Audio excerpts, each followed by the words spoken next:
für mich gerade so ein Weltbild. Das ist hier, das ist total abgehoben in Bezug auf das, was passiert ist. Also oft wird manchmal Vision benötigt. Also gerade im Kopf ist da geschrieben, der Mann wird frei sein, ein bisschen Dämonen jetzt und so, aber das ist jetzt nicht optimal. Also man braucht einen Mix von beidem. Also Ja. angepasste Technologien, die reinpassen und dann Eine natürlich Kommunikation. Smartphone und Ja. Und ich habe hier vor 2 Jahren oder so, das letzte Mal habe ich hier so ein Special Maintenance gemacht. Gearboxes. ja, ja, Aufmachen, zumachen, versiegeln. ja. Das war ein Highlight, ja. Da hatten wir auch einen Kollegen, der war extra von Zimkan, den hat man in Kambodscha, der hat nur das gemacht, Training Center aufgebaut, aber das ist halt keine Forschung. Also da, Naja, klar. Das ist Basic, das ist Missionarsarbeit. Ja. genau. Und der war ganz gut, aber das Problem dann ist auch, es ist irgendwie nicht nachhaltig. Als der dann gegangen ist, ist alles irgendwie zusammengebrochen, das war von Bosco, Ja, Don Bosco kann ich. deswegen verstehe ich auch die Kritik an solchen Sachen bei uns, Ja. weil ja, er hat das gerne gemacht, war auch super, aber er hat keine Gedanken darüber gemacht, Wie geht es weiter? wie institutionellen Limites Ja. und Schade, ja, weil, wie gesagt, für mich ist es unvorstellbar, dass es keine Linie, gedankliche Linie gibt oder eine wissenschaftliche Linie gibt mit den Regierungen im Reich. ja. Das ist für mich unvorstellbar. Ja, Schade. Aber das guckt, also ich wäre gerne die ganze Zeit dabei, leider schaffe ich es nicht, aber so ein bisschen höre ich mit. Präsentation.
So, okay, we wait for 5 more minutes after lunch, and we give some more people opportunity to come before we start.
เช็ค1 2 3 4 5 6 7 8 9 0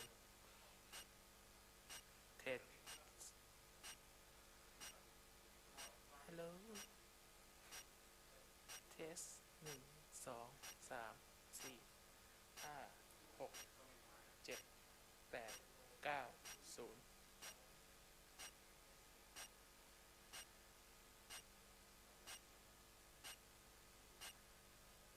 เทสเทสเทสเทส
ฮัลโหลเทส1 2 3 4 5 6 7 8 9 0 1 2 3 4 5 6 7 8 9 0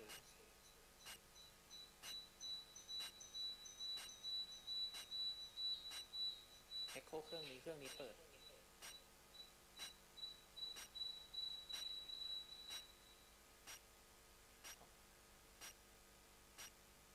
มิวอยู่แต่เปิดลำโพง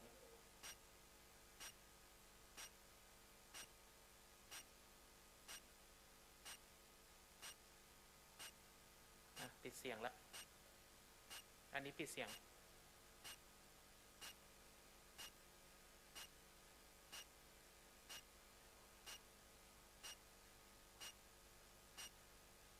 ไม่ลำโพงเพราะว่าไมค์อยู่นี่ลำโพงอยู่นี่ปิดแล้ว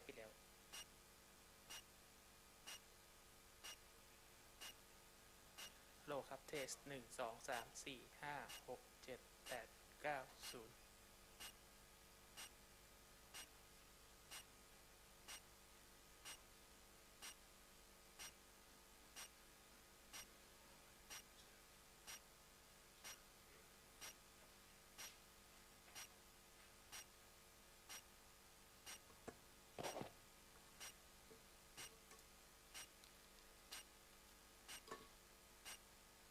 0Okay. Good afternoon, everybody, and good morning, good afternoon, good evening for people who listen online, wherever you are. My name is Martin Gummert, and maybe I can take that off because I'm here alone. My name is Martin Gummert, and I'm going to moderate that session this afternoon. I'm from the International Rice Research Institute in charge with mechanization post-harvest. But before we go to the session, I would like to ask Raffaele Talarico to give us some welcome remarks from DLG. Yeah. Thank you very much, Martin. And I thank the audience and also IRI for organizing this event. And on behalf of the organizer of this show, DLG, I would like to welcome you and wish you a very successful meeting with a lot of outcomes for us, for the research, for our farmers who are dealing with a lot of challenges in these times. And hopefully the outcomes of these sessions will help us all to make some steps forwards, because this is already what DLG does since a lot of time. We bring progress to the farmers all over the world, and we try to bring people together. Exactly what IRI is doing and Martin is doing. In this occasion, I would like to remind you that we will have in August from 24 to 26 a very important event, Agritechnica Live in Vietnam, where we deal with sustainable rice production in this field. So thank you very much, Martin. A very successful meeting to you and a good show. Thank you very much. Thank you very much for the greeting. Also, in behalf of the International Rice Research Institute, I would like to welcome you all. And I hope we have some very interesting, I believe we have some very interesting presentations looking at topics that are of interest for Asian rice farming, not just in Thailand, but in Southeast Asia and Asia. The title of the seminar is Mechanization, Post-Harvest and Smart Farming for Sustainable Rice Production. And I will just start off with a short presentation to set the the scene for the further presentations. So I will just move over there.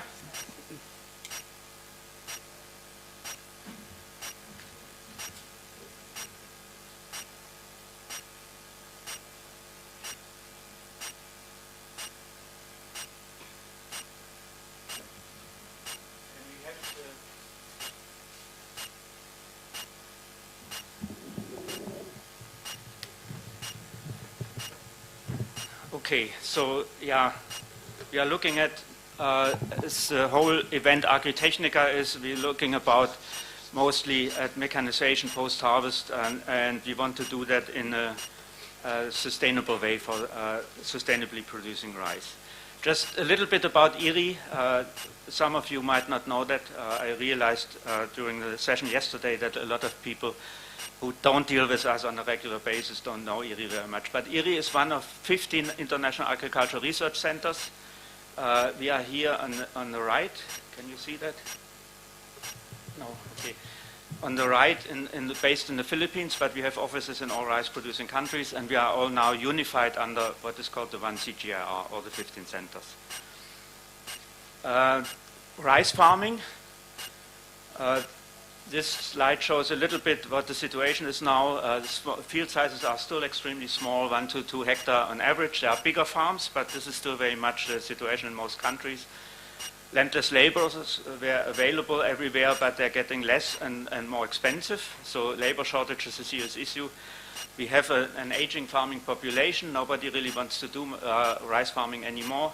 And also because the men move for other jobs, a feminization of rice farming. And one of the big questions that we are asking ourselves is, will these children, will they continue to be rice farmers in the future? This slide shows some of the drivers for mechanization and post-harvest improvements. So there are stresses, biotic and abiotic stresses, drought, salinity, increased temperatures and disasters caused by climate change. There's population increase still happening. It's anticipated 25% more in 2030 that need to be fed. Consumer preferences are changing, so there's more demand for better quality rice and more healthy rice. And also a big topic is sustainability, in particular with respect to climate change and looking at low carbon and sustainable production techniques. And most of that can only be addressed with improved mechanization, post-harvest, and byproduct management. A new topic, I think you are all aware of that, so it's on Facebook and in the news all the time, is a conflict in Europe. And there's really a lot of people like the World Food Programme are warning almost on a daily basis that there will be serious problems with food supply in the years to come. So that's an additional aspect that is relatively new that we have to consider as well. So we need to produce more in order to compensate for some of the shortfalls.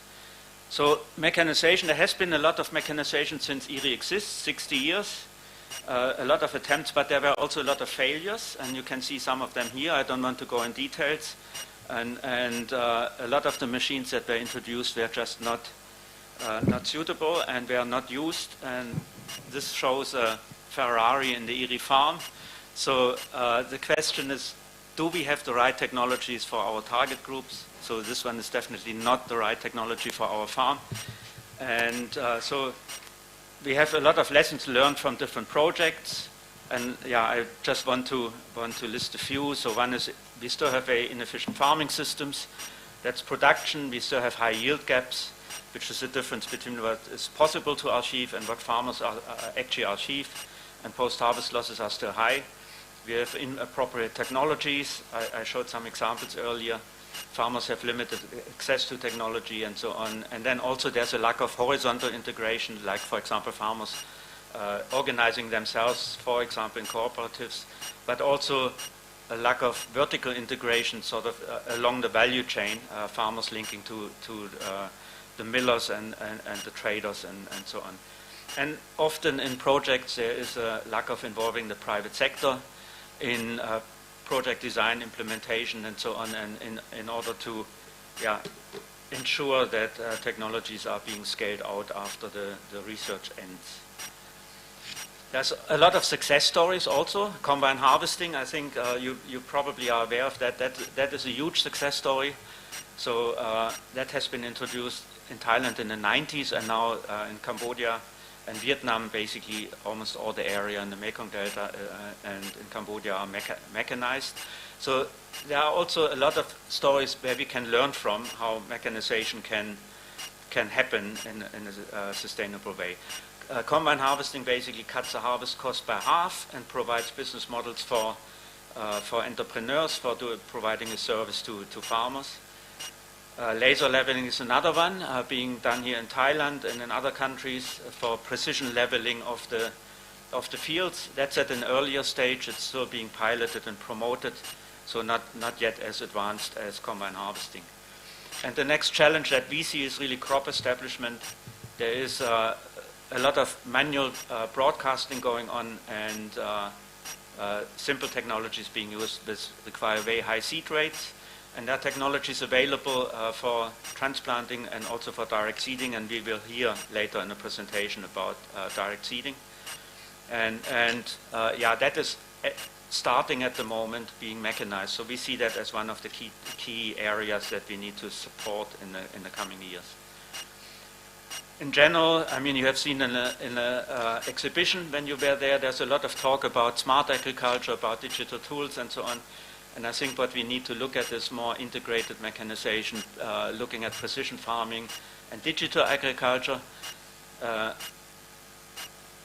There are different technologies for that, land leveling, what I mentioned, precision seeding, for example, and so on. There are different technologies that are available, but they have not been integrated yet to a large extent into the rice production and post-harvest value chains. One specific example I wanted to highlight here, it's Easy Harvest. It's a tool like Uber, where you can book cars. With Easy Harvest, you can book a machine, a combine harvester or something like that.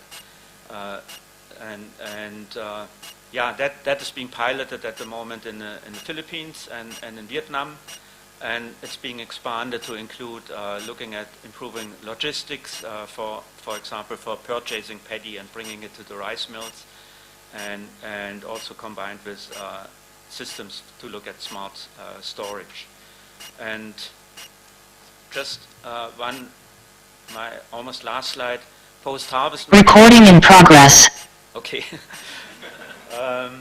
One slide for post-production. This is a bit complicated. It's a little bit small, but what we did was, on the top you see traditional post-harvest management options that farmers do in Myanmar. It's a lot of manual operations and it's a lot of delays in the post-harvest chain. And the bottom you see what we call best practice, and then you see in the graphs, the first graph shows the energy balance of the different systems. The first one, I think I better go up and try to show it. So this one is the energy balance, and the second one is always farmer's practice, and the first one is the best practice, and for the wet season and for the dry season. And you can see that basically this improved post-harvest management, the energy balance is not so much affected, despite the fact that you introduce energy use for post-harvest equipment. And the reason for that is that you reduce the post-harvest losses, which also consume energy for producing the grain. Greenhouse gas emissions. Oops. Can you put the slide? I think greenhouse gas emissions in the wet season. You can see that the best practice is lower than the farmer's practice, also in the wet season, in the dry season, and the same is for the profit. Profit for farmers is also better with mechanized systems. So despite the fact that you introduce machinery, you introduce fuel that you need for the mechanized operations, if you look at the whole crop cycle and do a life cycle assessment, it's actually the mechanized options give you better benefits in reducing emissions, in the energy balance, and also better economic benefits. So the other important thing is there's a lot of talk about sustainability and sustainable rice production, and I just wanted to highlight that here. There's a sustainable rice platform, and sustainability for us is in the three areas: economic, social, and environmental. We have to basically cover them all in order to make the technologies to be accepted by farmers. And this platform basically has defined a standard. For that, there are different criteria for what sustainability is. At the moment, there are 11, and that specifies basically what is sustainable, and there are mechanization post-harvest are included in that standard.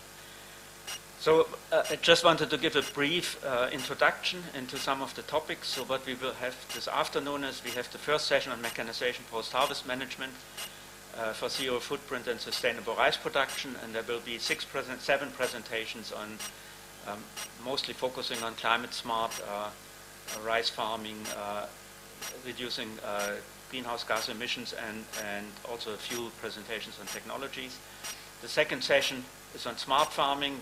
We'll have 4 presentations looking at digital tools and so on, and after each of those we have questions and answers.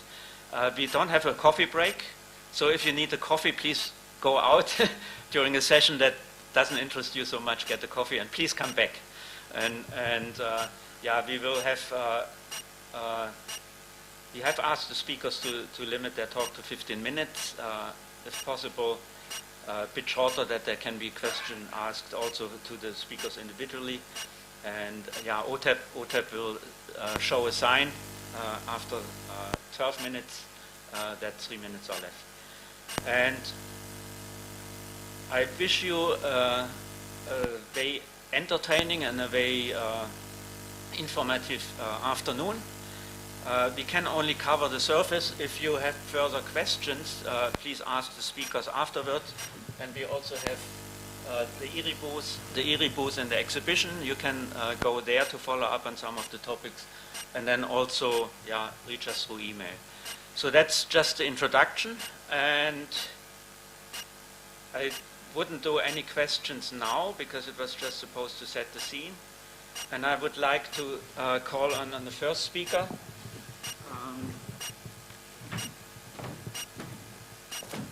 So the first speaker is on a topic, mechanization and post-harvest for supporting sustainable rice production. No, sorry, climate-smart rice farming, experiences from the ground and potential for scaling. And the presenter is Ole Hendriksen. Ole is a project director of GIZ here in Thailand, managing projects in Thailand, but also has worked before in Vietnam. And so, Ole, please, the floor is yours. And yeah. So, yeah.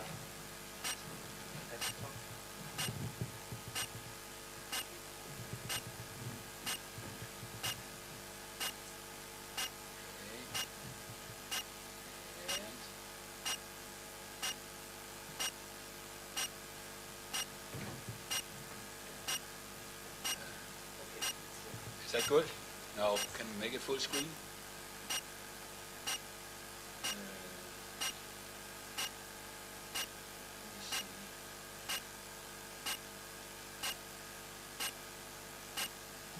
Here we go.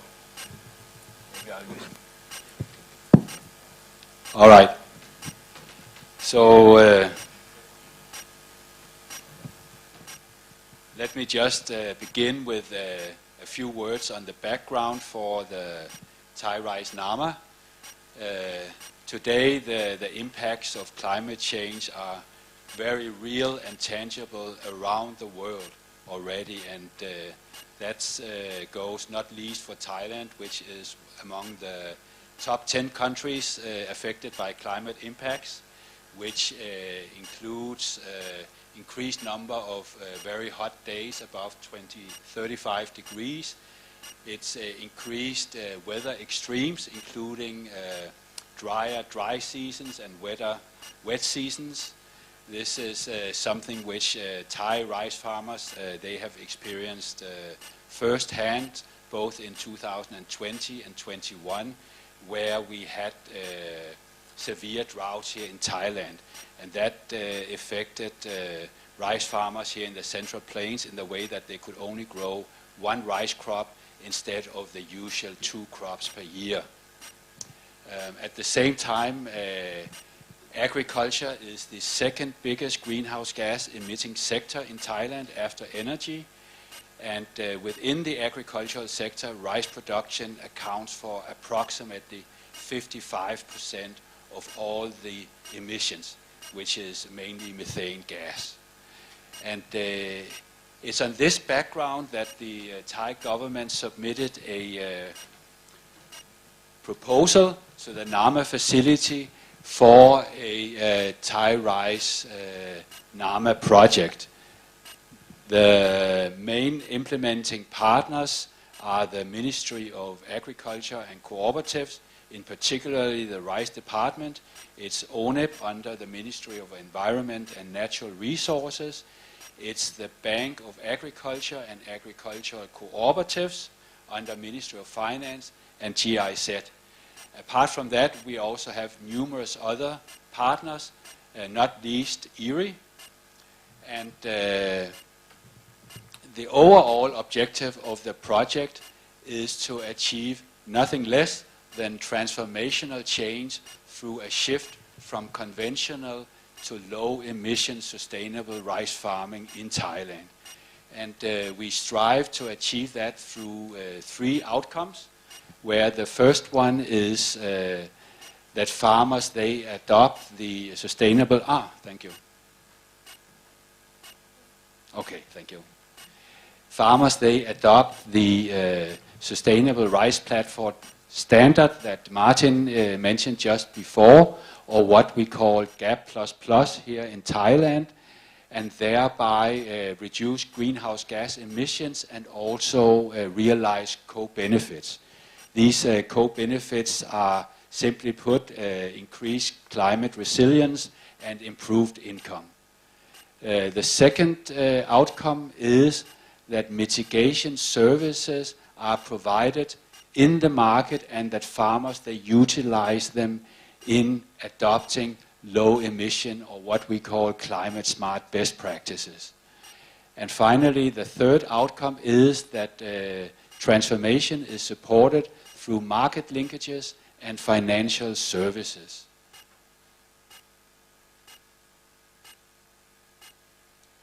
It's our target to reach 100,000 farming households in 6 provinces in the Central Plain. And this is an area of approximately 450,000 hectares of paddy fields with an annual rice production of around 4 million tons. And it's our ambition to reduce greenhouse gas emissions with the equivalent of 1.7 million tons CO2 over the 5 years implementation period.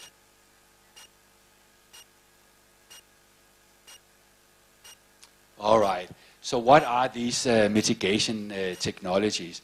We focus on promoting 4 core technologies. The first one, and in terms of reducing greenhouse gas emissions, also the most important one, is alternate wetting and drying. It's a very simple technology where farmers, they let their paddy fields dry out 2 to 3 times during the season, as compared to having them continuously flooded as in traditional rice farming. And this simple practice can reduce greenhouse gas emissions with between 30 to 70%. So you see, we have a simple technology with a very, very powerful capacity to reduce emissions from rice production. The second technology is laser land leveling, where we create a very even and level field. This improves the effects of alternate wetting and drying. It also increases fertilizer use efficiency and increases yields. The 2 technologies together can typically reduce water consumption with about 40%. And the third technology is site-specific nutrient management, where farmers with simple soil analysis provide fertilizer in accordance with their specific fields, or with their field-specific needs, and also with the specific rice variety that the farmer grows. And finally, the fourth technology is about finding economically attractive alternatives to the very common and also detrimental practice of rice straw burning. So that's in a nutshell what the Thai Rice NAMA is about. Here's 2 pictures of the laser land leveling technology, and as you can see, it consists of a bucket behind the tractor which moves soil from the higher lying areas to the lower lying areas. And this bucket is managed by the laser technology, which you can see here on the second picture. All right, we have 3 components corresponding to the 3 outcomes. The first one focuses on farmers, where we support and capacitate farmers to implement the low emission practices, or what we also call climate smart best practices, through field demonstration and trainings. There are investment costs for the farmers, especially in regard to laser land leveling, and therefore under the financial cooperation we have established a revolving fund where farmers, they can pre-finance these costs. This fund is managed by the Bank of Agriculture and agricultural cooperatives. And right as I'm speaking, we have 2 promotional offers. The first one is for farmers, where we subsidize 50% of the laser land leveling fee.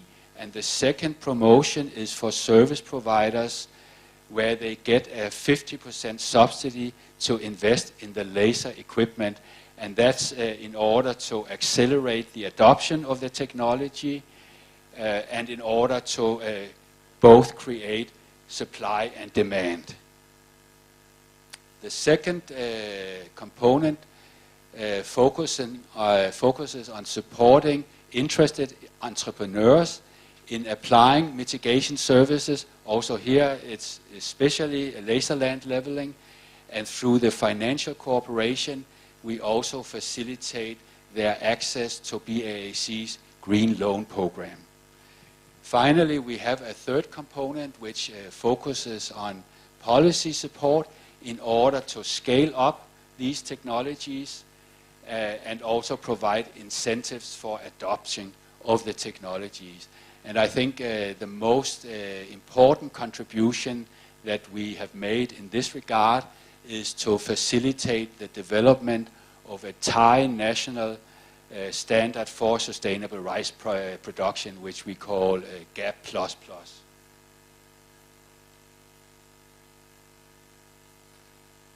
Maybe I should also say that under this component we also have strong linkages to the private sector, including international rice traders, in order to create a market for low emission and sustainable rice, and not least also to create market access for smallholder farmers.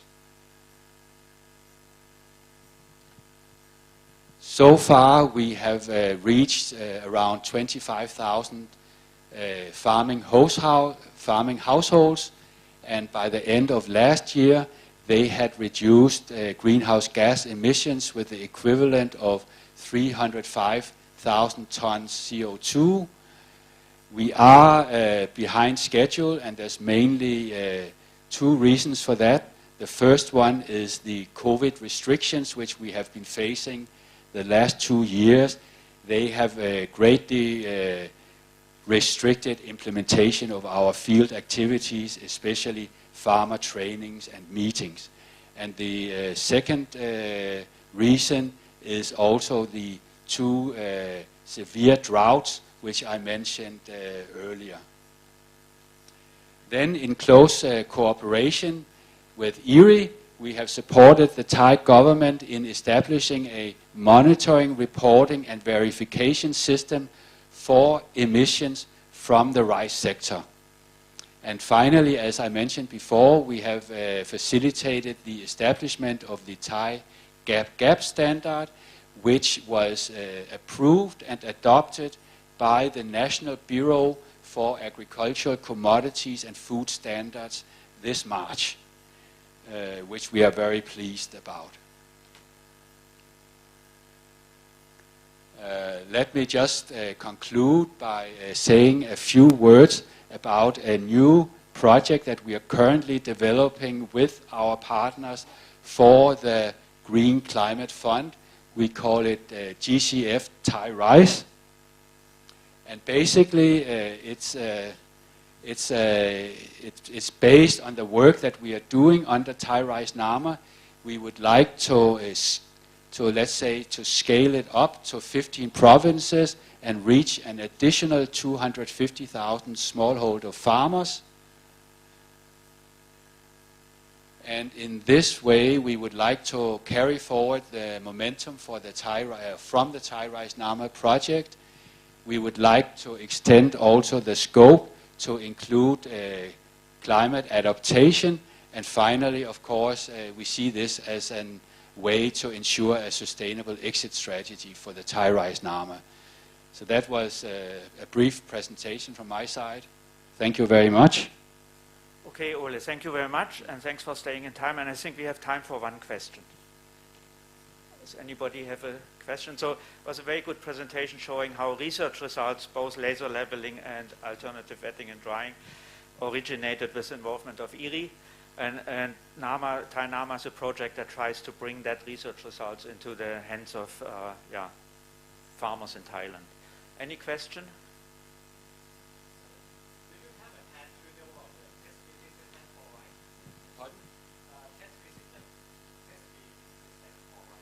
What is that?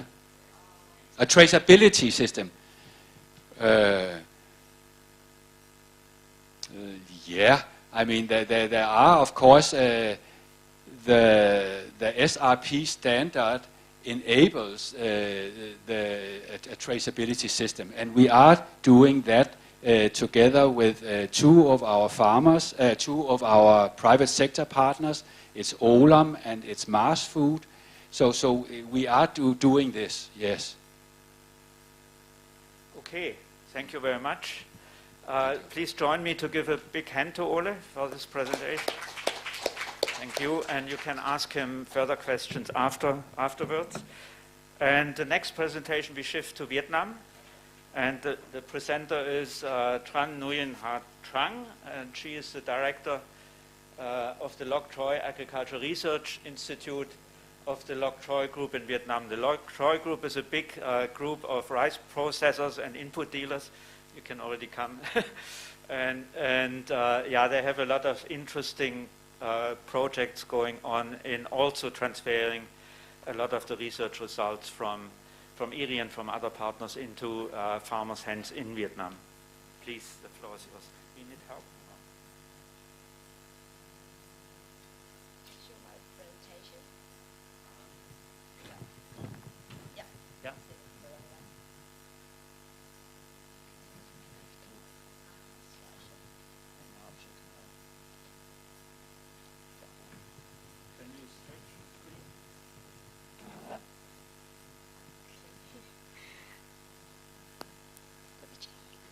Good afternoon, everyone.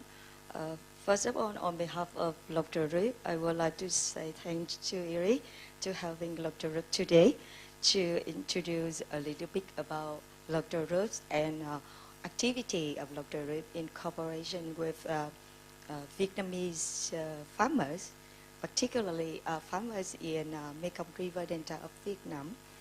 Yeah. My name is Trang, Deputy Director of Loc Troy Agricultural Research Institute. I'm mainly responsible for a sustainable rice project for Loc Troy Group. Yeah. My presentation will be divided into two parts. Firstly, I would like to talk something about Loc Troy Group, our story, our activity. And after that, I would like to say something about cooperative model with the farmers in Mekong River Delta of Vietnam of Loc Troy Group. Yeah, we turn into part one. Yeah, Loc Troy Group. Loc Troy Group was established in 1993 in An Giang province, located in the Mekong River Delta of Vietnam. Yeah, after that, in 1993, after that 3 years, we established the seed division. Yeah, and in 2011, we built up the rice value chain in the cooperation with the farmers. Yeah, and into 2015, we transformation from our original name to Loc Troy Group today. Yeah, currently Loc Troy Group have more than 3,500 employee, yeah, with 21 subsidiary, 21 branches. Loc Troy Group have one agricultural research institute. We research on rice variety, vegetable, fertilizer, biochemical products. Yeah, and Loc Troy Group also have 27 factory for seed production, chemical plant protection, chemicals, fertilizer and seed. Yeah, we also have a nationwide agricultural input distribution system of more than 100 distributors. Yeah, yeah. Dr. Rip work based on 5 core value chain. We have owner agricultural knowledge. We have capacity of crop management. We have capacity of a large-scale agricultural products management. We be trusted by the farmers in Vietnam, particularly in the South Vietnam. Yeah, we be trusted by business partners. Yeah. Yeah. We during Dr. Rip history, we always take our role in steering Vietnamese cultural towards sustainability. Yeah, we would like to ensure the income for farmers. Yeah, that's the most important thing Dr. Rup take care. Yeah, we would like to benefit to Vietnam agriculture. Yeah, we would like to ensure stable income for farmer, of course. We provide on-site technical to help farmer to manage crop, to apply technology to farming. We train the farmer to adopt sustainable cultivation practice or the SRB standard. Yeah, we also apply crop protection solution for the farmer. Yeah, I would like to talk about typical rice value chain applied among LGG material area. Yeah, as you see the whole picture of the rice value chain we build up during our activity. For the input, we provide the farmers the whole packet of product from seed, fertilizer, plant protection chemicals. We provide the farmer cultivation procedure like PPC procedure, how to use plant protection chemical right away. We have the farmer mechanization, like we bring, we gave the flour, grown, combine harvester or straw baler to the farmer through our cooperative. Yeah. We also have some model for cooperative production. Particularly, we have technical staff who work directly with the farmer to help the farmer to apply the new technology, new advanced technology or the standard. Yeah, via the input, we would like to bring the efficient and sustainable rice cultivation to the farmer. Yeah, we target to have the farmer to reduce 30% of seed, 30% of plant protection chemicals, and 30% reduction of inorganic fertilizer. That's our target. Yeah, and we hope that via our support, the farmer could have stable yield, increase their profits. The farmer could produce unit quality of rice.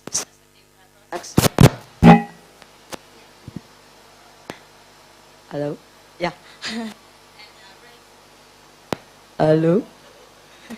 And raise one is of environmental protection for the farmer.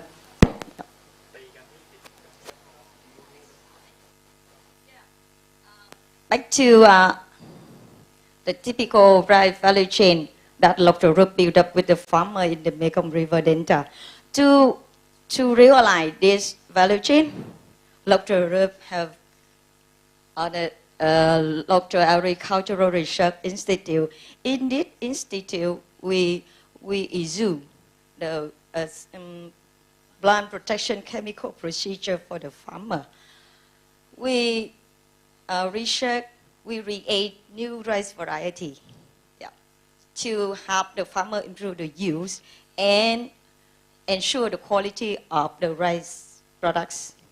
Currently, Dr. Rup have some copyright copied. Yeah.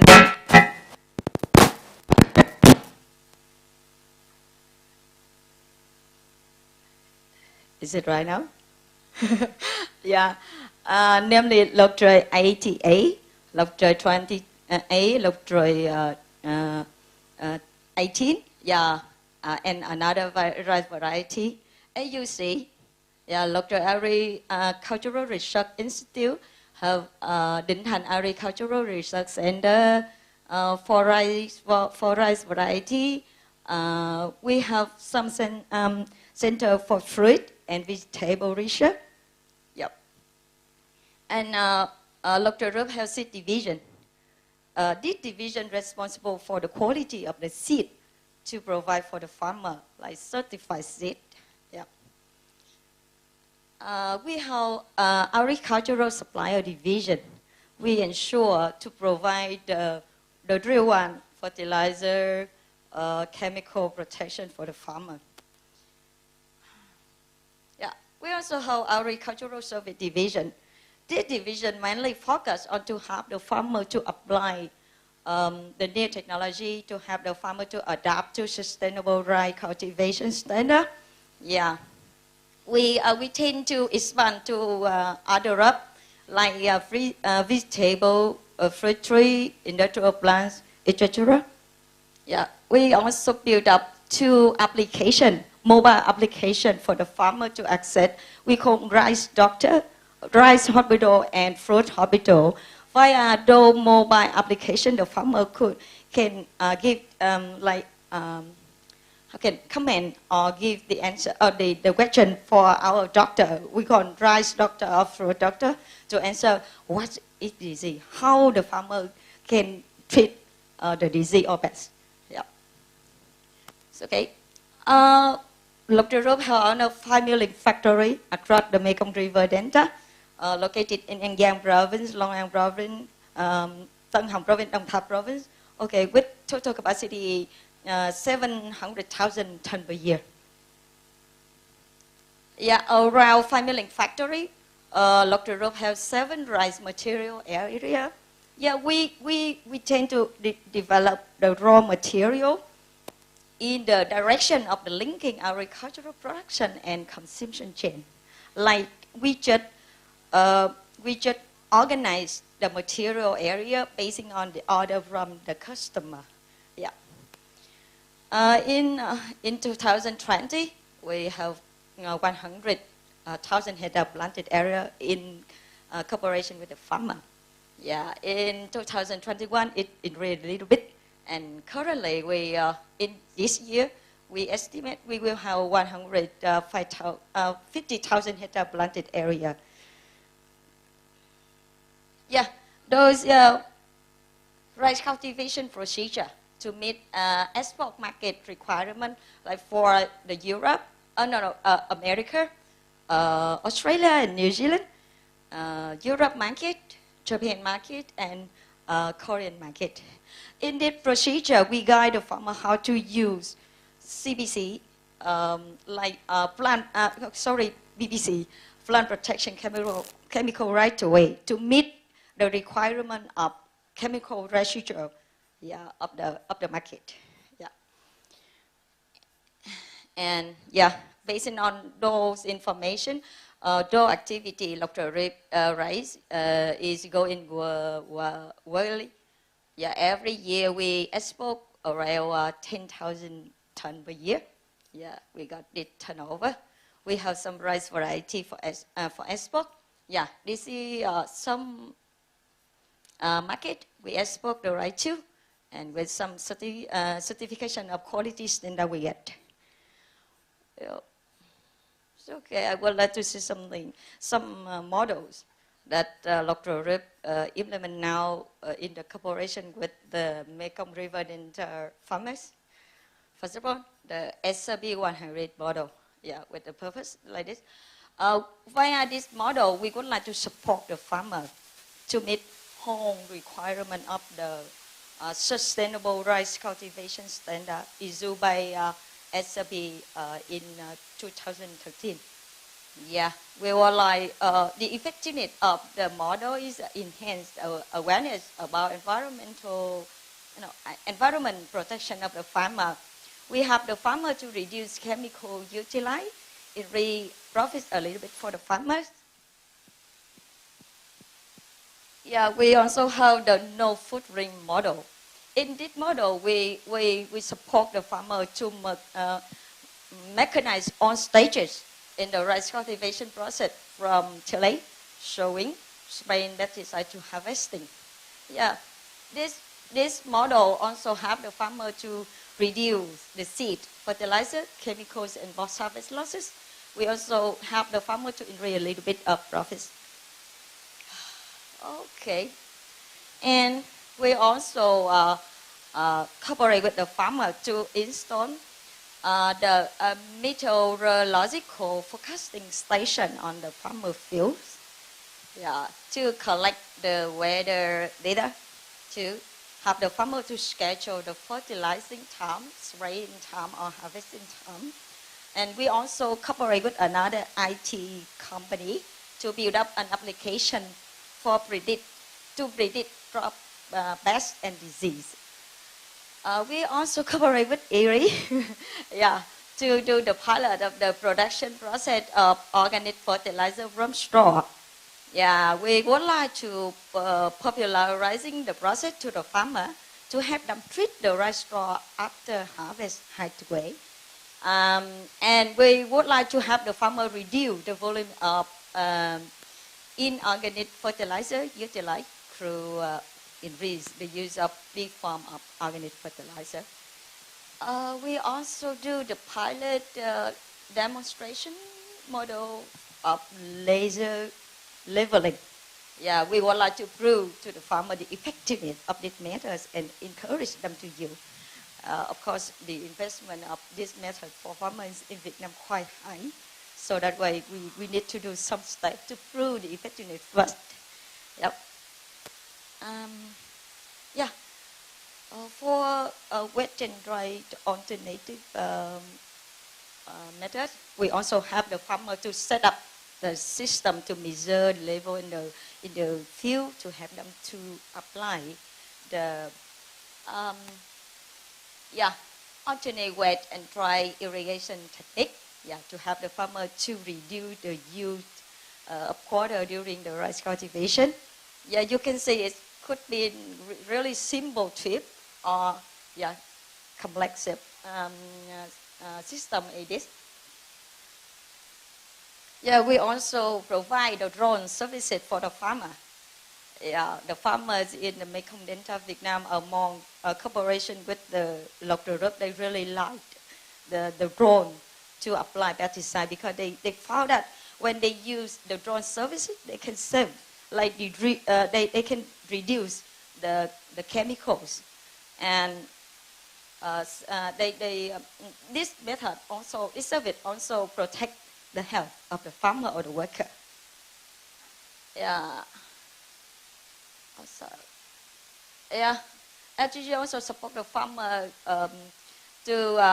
for mechanization. Yeah, we provide drone service. We equip combined harvester, straw baler, organizing rice transportation to the factory. Yeah, via those support, the farmer could reduce both harvest losses and ensure the quality of rice from the field to the factory. Can I ask you to speak up? Yep, Yeah. conclusion Okay. here. Conclusion here. Yeah, I just quickly introduce some activity that Loctorip cooperate with the farmer in the Mekong River Delta of Vietnam. And Loctorip, it could be said, it could be said that Loctorip is one of the leading agricultural company in Vietnam.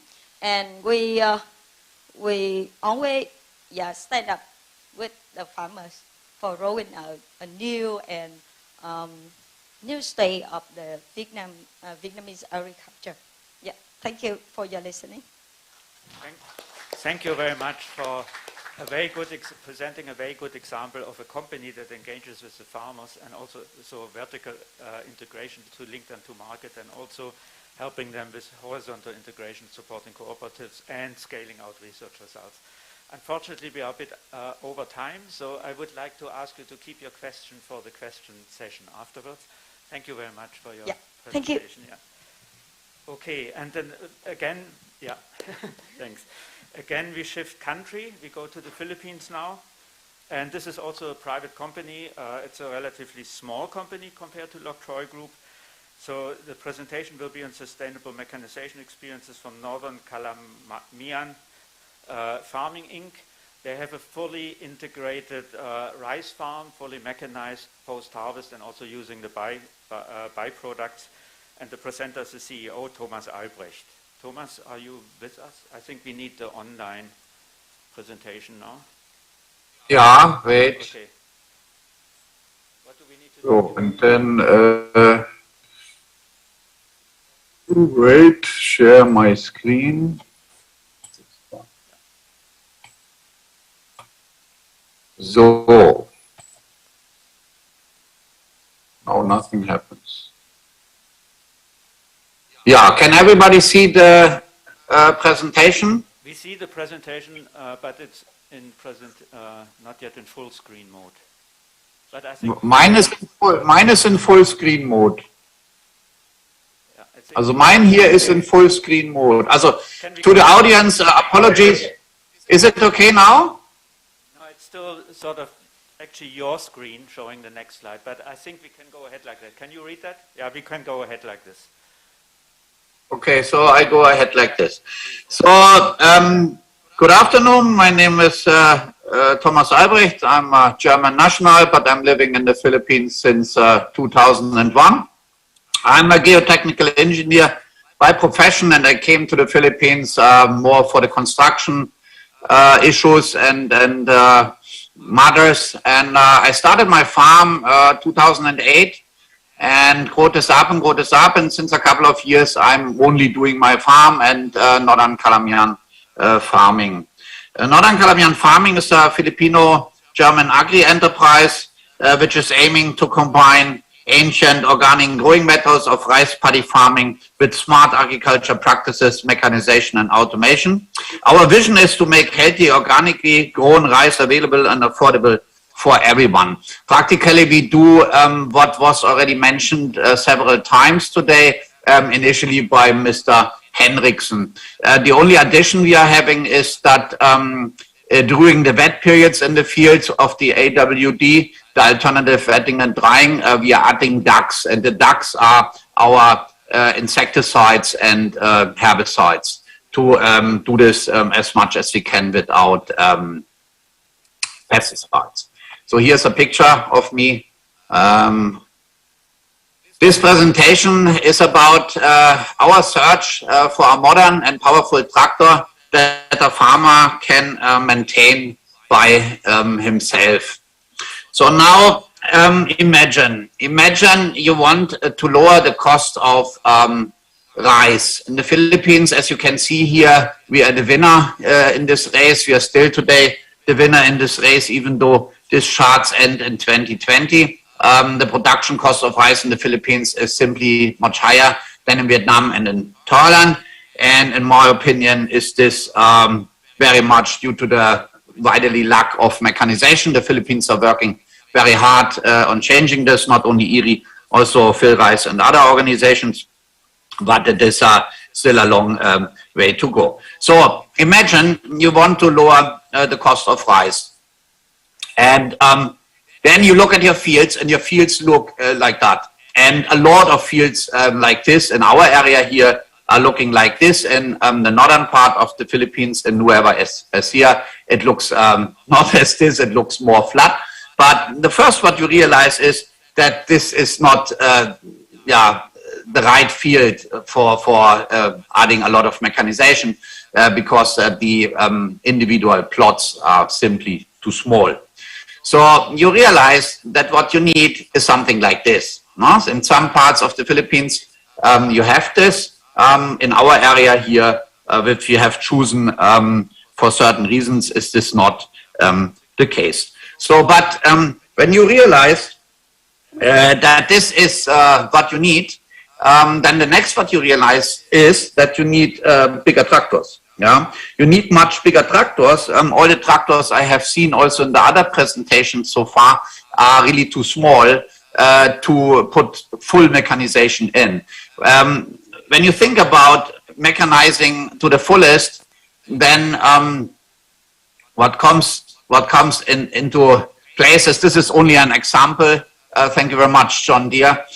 You need a modern tractor which is powerful, which has the ability to add implements at the front and at the back. You need power takeoffs, PTOs in short, for implements at the back, at the front. You need spool valves where hydraulic flow is coming out and you can operate certain equipment and lower and lift this. These are all things you need. You need a 4x4 with differential, especially when you want to go to wet direct seeding, which is our direction.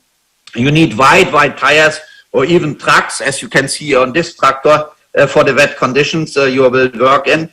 You need a compressor for air brakes on the trailers. That is all stuff which in US or in Europe is standard, but here is it not yet the standard. And as the fields can be farther and farther apart from your farm, you need also a tractor which is quite fast, at least 40, better 50 kilometers per hour on the road.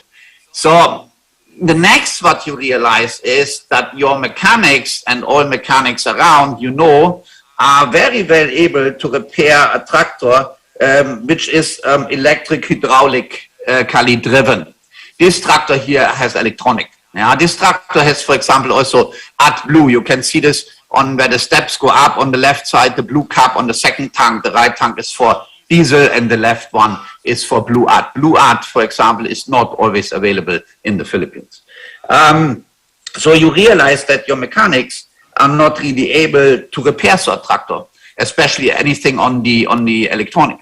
And so what you do when you are outside here, I have too often seen that modern equipment is standing somewhere looking as new but not used anymore. And if I ask why, then the people say, we can't repair it anymore. Here on the picture on my island where I am in the north of the Philippines, on the western part, on the example of a backhoe, modern Volvo small backhoe, and I inquired what's the problem left behind after the road construction. They said anything with the electronic, we cannot repair this. So end of story. So my biggest concern after I decided which is the way to go, level the land, make it flat, make it accessible, so bigger tractors. So this was my problem. I was then thinking what I will do, how I go ahead. So I was thinking about older models, vintage stuff. There's the problem, you often do not have implements for the front. You have no PTOs. Spare part availability is a problem. That is your vintage already. You can't get this anymore. When you look at newer modern tractors, like for example Tafel of India, then they have only up to 100, 120 horsepower, but you want 150, 200. This is not even really available in the vintage sector. So I carried the problem with myself quite for a while. And then I remember this one day, I was a couple of years ago, a couple of more years ago, I was on a farm visit in Germany. I was stealing their things with my eyes again. I love to do that. You can learn a lot by looking around. And I was on a farm that they did aerobic digestion of dung, mixture of straw and animal residues. So that is a quite thick thing. So I was there for that purpose, thinking about doing the self with rice straw. And there was super modern equipment, the usual stuff, what you saw on my picture with the John Deere, going from the left to the right. But what caught my attention was an old tractor, and I knew from my younger years, and I loved this tractor in my younger years. It was my dream. And it was standing there in the barn. And so I said to the farmer, I said, what about that one? You want to sell this? Why? He said, no. That is not for sale. This one I need when all the others are not running again for whatever reason, because this one is always running. So I looked inside the barn, and what it was a 1600 Mercedes-Benz MB truck. It was called MB truck. It was a tractor which was only built until December 1991. For Mercedes, it was, to my knowledge, not really a success that time, and they stopped the production. I believe that that time the market was not ready for that kind of tractor. Today, a lot of people, not only me, have realized what this kind of machine is and had been and was introduced for. Because I realized that it has everything which I'm searching for. Yeah, it has air supply for the trailers. It has a cabin. This is also important in the rainy season, because half of the year is here rain, and you don't want always to get wet. You get sick by that. You have front and back hitch and PTOs. You have spools, even double spools. Yeah, the tractor is fast, 50. You can take out in the gear a lock, then you're up to 50. It has very high horsepower. This one here in the picture, 200. It has differentials, 4x4, everything. And one add-on is also, it has 3 usable areas, not only the area in front where you cannot touch something and at the back. No, you can also use the area behind the cabin for the way it is built and it is manufactured. So I was very impressed with this tractor. So I decided, okay, we get one. So we got one, and I found in Germany somebody who's able to restore this. There are many people in Germany who are doing this, even in UK, Australia, South Africa. I found a lot all over the world. In the internet, for everyone accessible, are so many online shops for parts. It has become a collector's item in Germany. That's why the market is heavily supported. But in many, many countries, in Germany, not only in Germany, but in the US, in also South Africa, in Namibia, in Singapore, in Australia, these tractors are still running. They are used every day for agriculture works. So there is still a huge, huge market, unlike for the other vintage tractors, where you can buy everything you need. This one is a re-import from France, southern France, because there's always summer. So there's not so much rust. This was important for us for the restoration and for the setting up before we send it to the Philippines. So here you can see it still with the big tires. Later, we changed it to smaller tires for the better accessibility. And when we restored it, here you can see the tropical cooler. This you can get in access shops, but you can also get it originally from Mercedes-Benz. We overhauled the engine. This engine here has now roughly 230 horsepower. We measured on the power take of 197 horsepower. So we made it a bit higher. The black one in the front at the bottom is the hydraulic tank. And it's all easily done, very accessible, and absolutely no problem.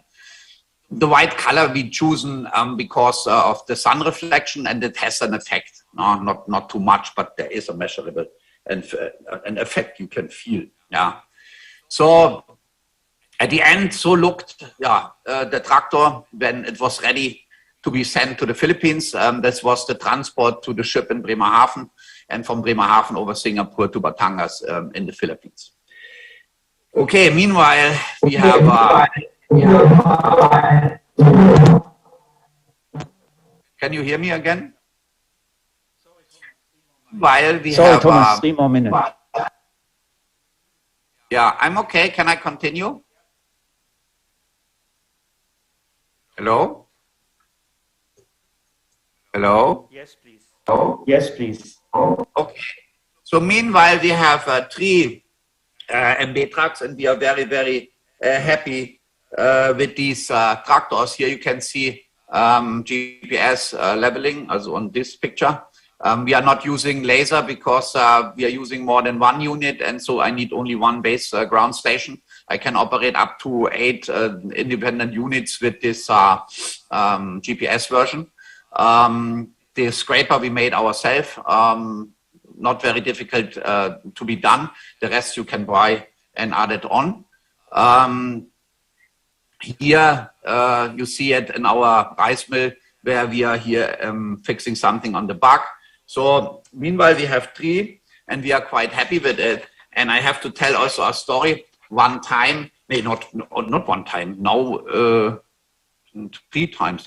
3 times the rat and the mouse were eating to all the electrical cables. They seem to love German cables. Meanwhile, they're all exchanged with non-German cables, so hopefully they lose their appetite.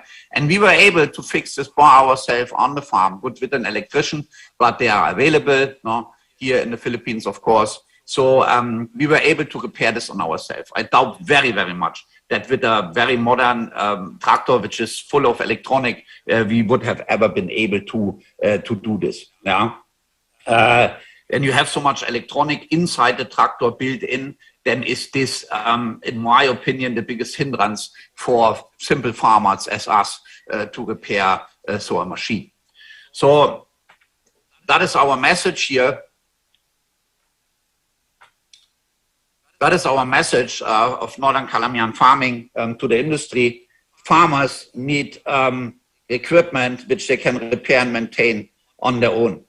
There is a need in the market for modern yet simple, powerful tractors from 150 horsepower upwards, only electro-hydraulically driven, with no or only very simple exchangeable electronics, with the possibility to have touch implements at the front and at the back, and at least 3 double acting spools at the back and front, better more. 12-volt outlets, yeah, every tractor has, even the simple one. And when you have a 12-volt outlet or you have a battery, you can attach it also directly. You can always, by yourself, attach implements, precision items for GPS guidance or anything you desire to make out of your quite old tractor, a very modern tractor. The trick is, if one of these one day are malfunctioning, yeah, then you just shut it off. The tractor is still driving and goes forward without any problem. And this is what we really need. That is our message. This was my presentation. Thank you very much for listening. And any questions, please raise. Yeah, thank you very much, Thomas. One example of a situation where, please give Thomas a big hand. An example of a situation where, basically Thomas makes a statement for simple technology that can be repaired and maintained in the environment where he is. And I think because he's online and we don't know how long he's online, we can have one question now to him. Is there any? It doesn't look like it. So thank you very much, Thomas. And, thank you. Yeah, and then we would move on to the next speaker, which is,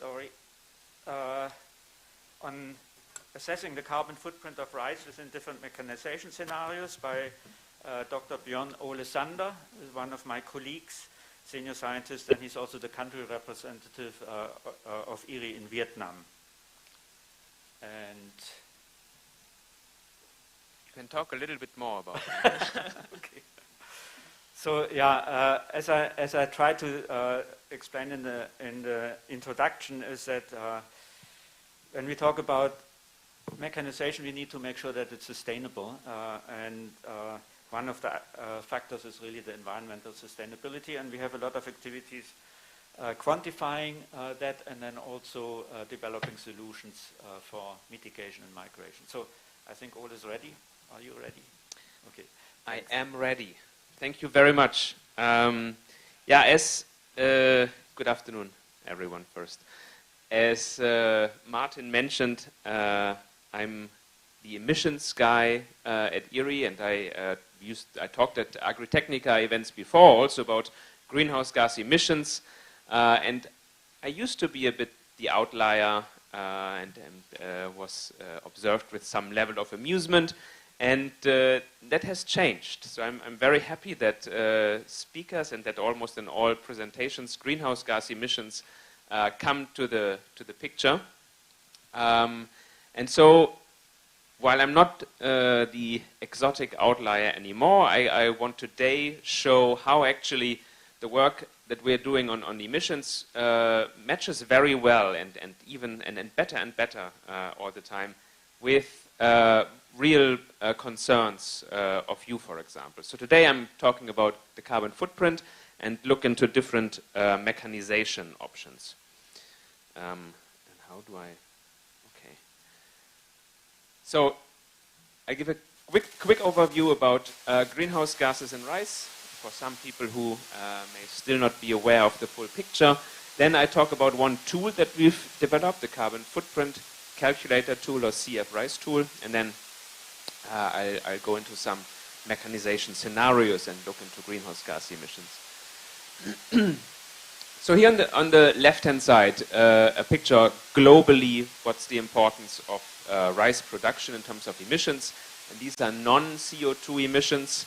And of all non-CO2 emissions in the world, rice makes out about 6%. If you look into different crops, here wheat, maize, and rice, they provide about the same amount of calories in the world, but rice, of course, due to its farming under flooded conditions, has a much higher carbon footprint as wheat and maize. And here, what you unfortunately cannot see, you see me instead, which is not bad either, but what the information that is missing is if you compare in Southeast Asia the emissions from the rice sector and the emissions from the transport sector, you see that the amounts are similarly high. In some countries, the transport emissions are a bit higher, in other countries, the rice emissions are a bit higher, but generally they are of the same order of magnitude. And of course, we know that the transport sector receives much more attention in terms of mitigation, and maybe we have to switch the focus a little bit. Then also, quite important for this topic, the distinction between greenhouse gas emissions, which is really the absolute emissions that occur either in the field or also during different processes, measured in amount of CO2 equivalents per time, per area, so per hectare per year, for example. And on the other hand, the carbon footprint, which is the emissions also in CO2 equivalents, but compared to the amount of product. So we have two options here. We can either reduce the emissions or increase the amount of product to reduce the carbon footprint. And this is something that we've not really focused on a lot in rice.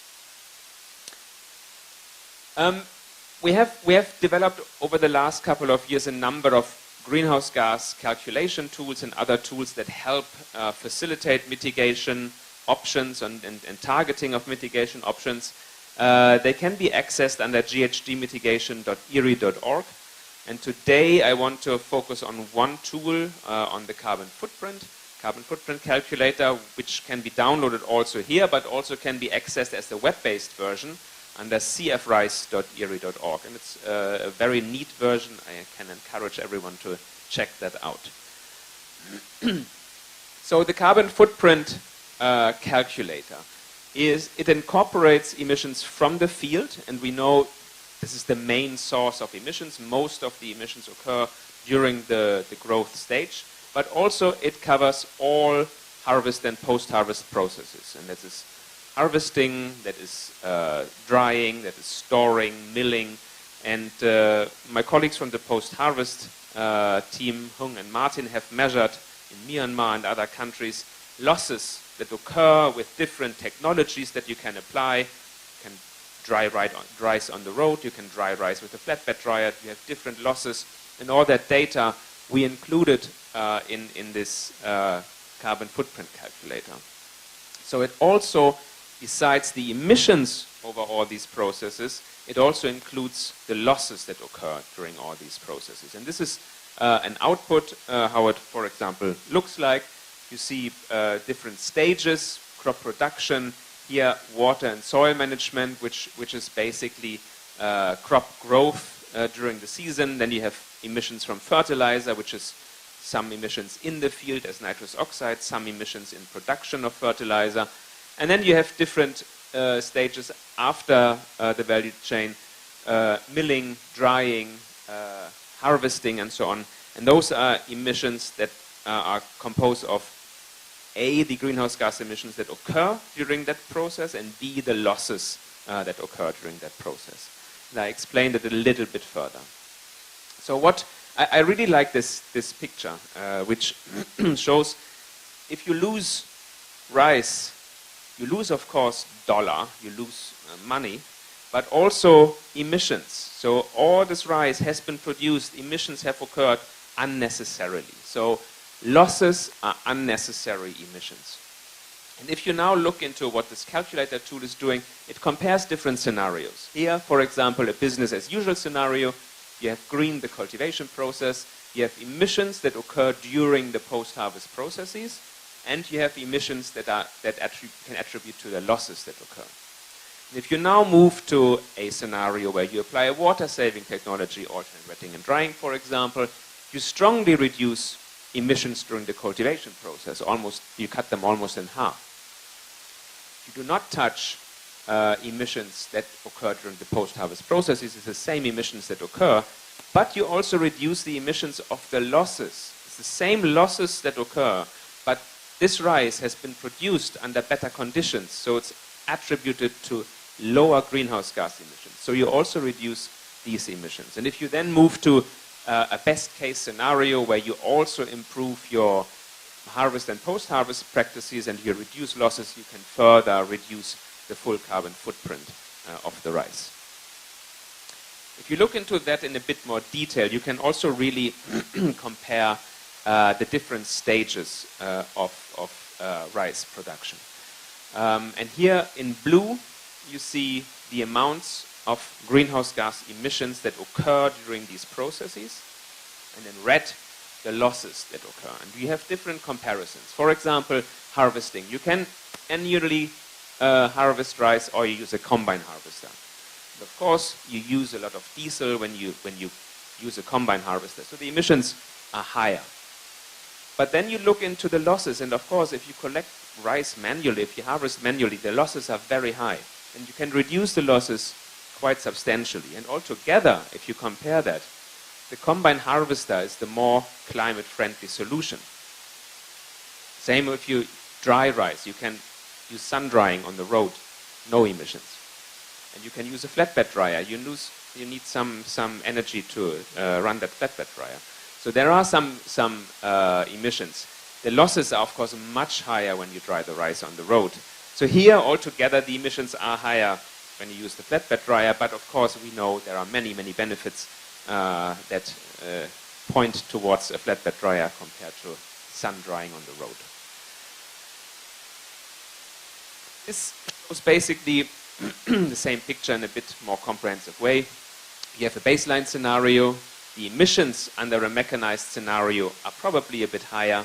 Usually it's CO2 emissions from fuel combustion, but also the product, the quantity is higher under the mechanized scenario. So altogether, you lower your carbon footprint with mechanization. We've analyzed different mechanization options. I've showed already combine harvesters. We've also looked into transplanting. How can you reduce emissions when you switch from manual transplanting to machine transplanting? You use fewer seeds, so you reduce the seed rate, or here I think we compare to broadcasting, and with a lower seed rate and with reduced strain losses, you reduce the carbon footprint of your rice. And then also, we heard about it before, laser leveling, of course, which reduces inputs needed, which facilitates emission options like alternate wetting and drying, and is also altogether a climate beneficial mechanization option. You can also analyze different scenarios in terms of straw management, for example. And here I compare, and maybe this time we don't want to see me. We have a scenario with straw burning, and of course you need some chemical fertilizers. We also have a scenario with straw incorporation, where also then you need some chemical fertilizers, or we have a scenarios where you use the straw to produce compost, and we assume that you produce enough compost that you don't need chemical fertilizers. And what you see here is from the water and soil management, so emissions during the production, the emissions from the straw incorporation are much higher, because you know if you incorporate straw into flooded soil, it drives the emissions up. So it kind of doubles emissions, unfortunately. Therefore, in the straw burning, you have emissions from the burning process. You have greenhouse gas emissions in the burning. The other two scenarios don't have that. For compost, you need to bale the straw in order to get it off the field, and you have some emissions during the composting process. So all these we analyze and we compare this, and we see, okay, straw burning has lower emissions than straw incorporation. But of course, this is generally the case. Straw burning from an emissions point of view is not so bad.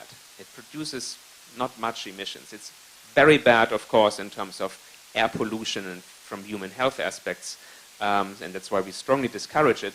But from a greenhouse gas emission perspective, it's not so bad.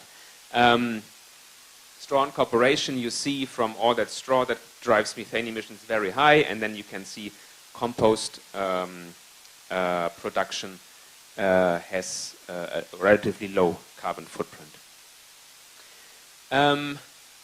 There is, of course, a need for baling. It's one of the, if you want to use straw and reduce incorporation and burning, you need to provide alternatives for straw use. Baling is kind of a key technology to open up new value chains, and there are various value chains available. Mushroom production is quite widely spread. Compost production we've heard about from Lok Choi. Very new, these kind of bioplastics, biodegradable products.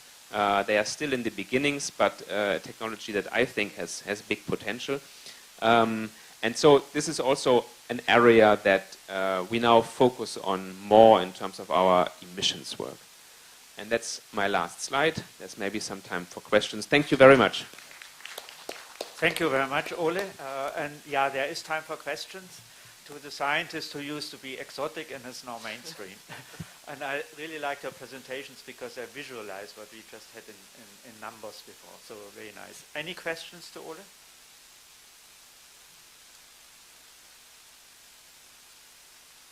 No? Then the next speaker has more time. Yeah. There's also none online. So thank you, Ole. And yeah, the next speaker is again from Vietnam and talking about the challenges and opportunities for modernized and low carbon rice in Vietnam. Mr. Le Tan Tung, he's the Deputy Director General of the Crop Production Department of the Ministry of Agriculture and Rural Development in Vietnam.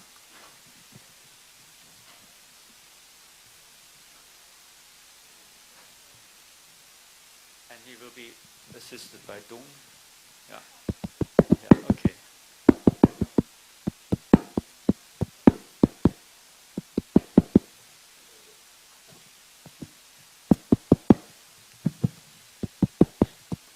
Hello, everyone.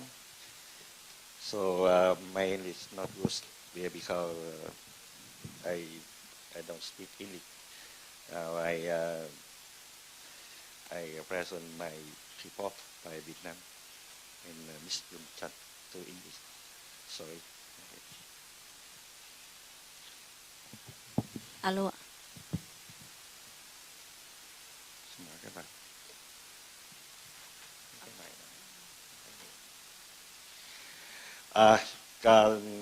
Từ đầu giờ đến giờ thì chúng ta nghe rất nhiều các cái báo cáo xung quanh về vấn đề cơ giới trong cái sản xuất nông nghiệp và vấn đề về giảm phát thải. Có rất nhiều các cái mô hình.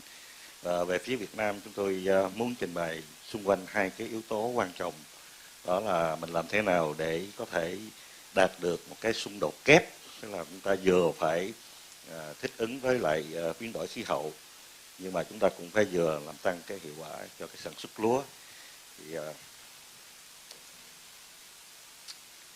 chúng ta đều biết rằng là ở Việt Nam thì cái sản lượng lúa thì chiếm khoảng 8% tổng cái sản lượng lúa toàn cầu, và cái sản lượng gạo xuất khẩu thì chiếm đến 12-13%. Vì thế đây là một cái vùng sản xuất rất là quan trọng trong cái sản xuất lúa không chỉ của Việt Nam mà của khu vực và của thế giới đối với vấn đề an ninh lương thực toàn cầu. Hello everyone. So from the beginning of the seminar, you have listened to several presentations on mechanization and post-harvest. And now I would like to present on the sustainable rice production in Vietnam, especially in Mekong River Delta. I see that for Vietnam, we are facing two challenges. The first one is how to adapt to the climate change, but meanwhile, we have to maintain the rice productivity for the food security. So in Vietnam, the rice production account for 8% of global rice production, and for export, it accounts for 12 to 13% of the global rice export. Đồng bằng sông Cửu Long của Việt Nam là một cái vùng sản xuất lúa trọng điểm của quốc gia Việt Nam và của khu vực, và nơi đây đang chịu những cái thách thức về xâm nhập mặn và ngập lũ, và hơn 1/2 diện tích canh tác lúa của cái vùng này là phải chịu về ảnh hưởng của xâm nhập mặn và ngập lũ trong hàng năm. So Mekong River Delta is the main center of rice production in Vietnam. However, it faces challenges of rice production in the sense of flooding, salinity, and acidity. Và ngoài ra thì đây là một cái vùng mà có cái hầu hết là dùng đất phèn, không có thuận lợi cho cái sản xuất lúa. Vì thế rằng là một cái sự biến động đối với lại các cái yếu tố về thời tiết, khí hậu sẽ ảnh hưởng rất lớn đến cái sản lượng lúa với khu vực trọng điểm này. In addition, the area affected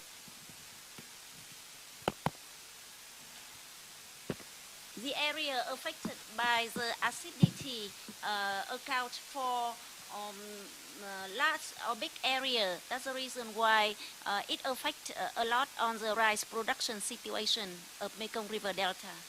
Một cái thách thức khác mà chúng ta có thể nhìn thấy đó là cái ảnh hưởng của cái tác động về biến đổi khí hậu khi mà chúng ta canh tác cây lúa.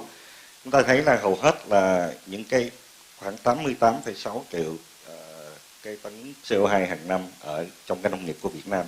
Trong đó thì 75% là từ các cái ngành sản xuất nông nghiệp, và trong bạch là từ metan, và 75% của metan là sản xuất lúa. Trong khi đây là một vùng sản xuất lúa, và trong tương lai chúng ta không thể nào không canh tác được, vì đây là một cái thách thức hết sức quan trọng đối với lại cái vùng sản xuất lúa của đồng bằng sông Cửu Long. So rice production affect on the environment, especially it is a source of greenhouse gas emissions. So agriculture emission is 88 million tons of CO2 per year, and 70% of total gas emission is methane. Và vì cái việc mà sản xuất lúa và khí metan xuất qua bên nó phát thải thông qua bên cây lúa, vì thế rằng là chúng ta sẽ nhìn thấy rằng là các cái yếu tố mà không được cơ giới hóa trong sản xuất lúa đó thì nó sẽ làm tăng cái lượng phát thải này lên khi mà chúng ta không kiểm soát được. Ví dụ như là chúng ta sử dụng cái lượng hạt giống rất nhiều thì cái cây lúa trên cánh đồng rất nhiều và lượng khí metan sẽ phát qua cây lúa. Thứ hai là chúng ta sử dụng cái lượng phân bón, tức là phân đạm nhiều, nó sẽ sản sinh ra nhiều cái nitrit hơn, và việc quản lý nước không được tốt thì nó cũng làm phát sinh khí metan. Ba cái yếu tố này và không có quản lý bằng cái cơ giới chính xác thì chúng ta sẽ không kiểm soát được cái khí metan phát thải.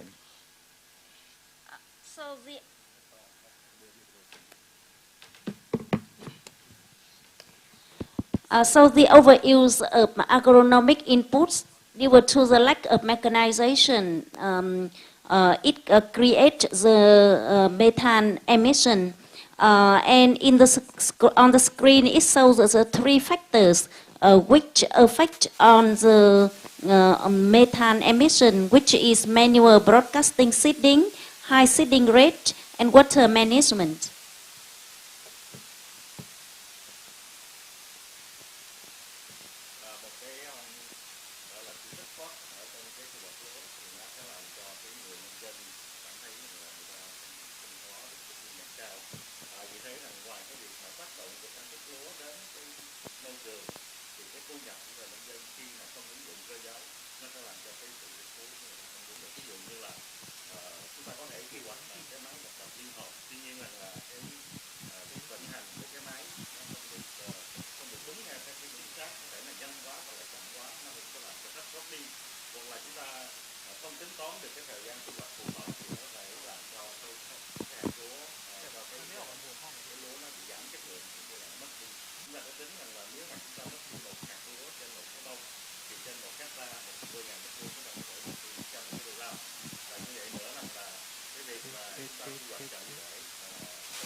So post-harvest losses due to the lack of mechanization, and the farmers will not be interested in rice production if their income reduce.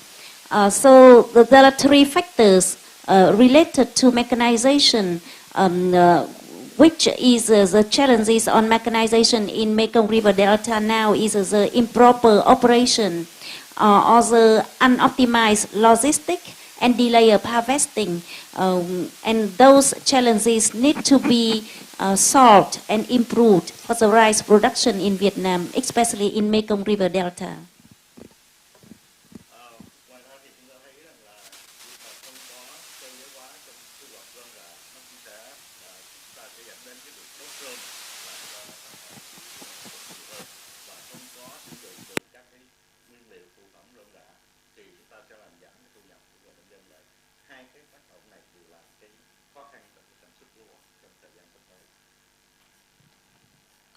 The next thing is the rice straw burning. And rice straw burning also creates the emissions, makes the emission increase, and the lack of mechanization and collection and processing based on rice straw also make the emission increase.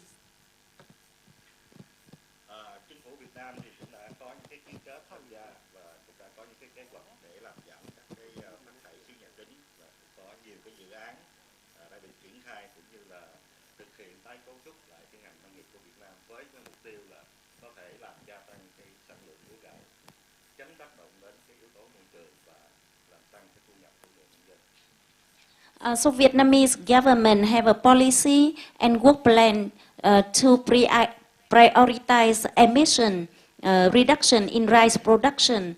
So they have a several projects on greenhouse gas emission, restructure of agriculture, and scale appropriate mechanization and reducing post-harvest losses.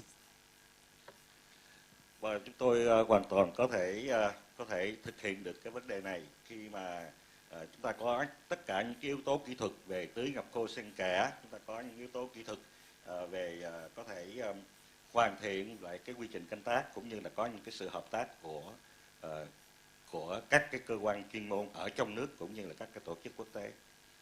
Thì trong sản xuất lúa ở đồng bằng sông Long với những cái khó khăn thách thức vừa qua thì chúng ta hoàn toàn có thể khắc phục được.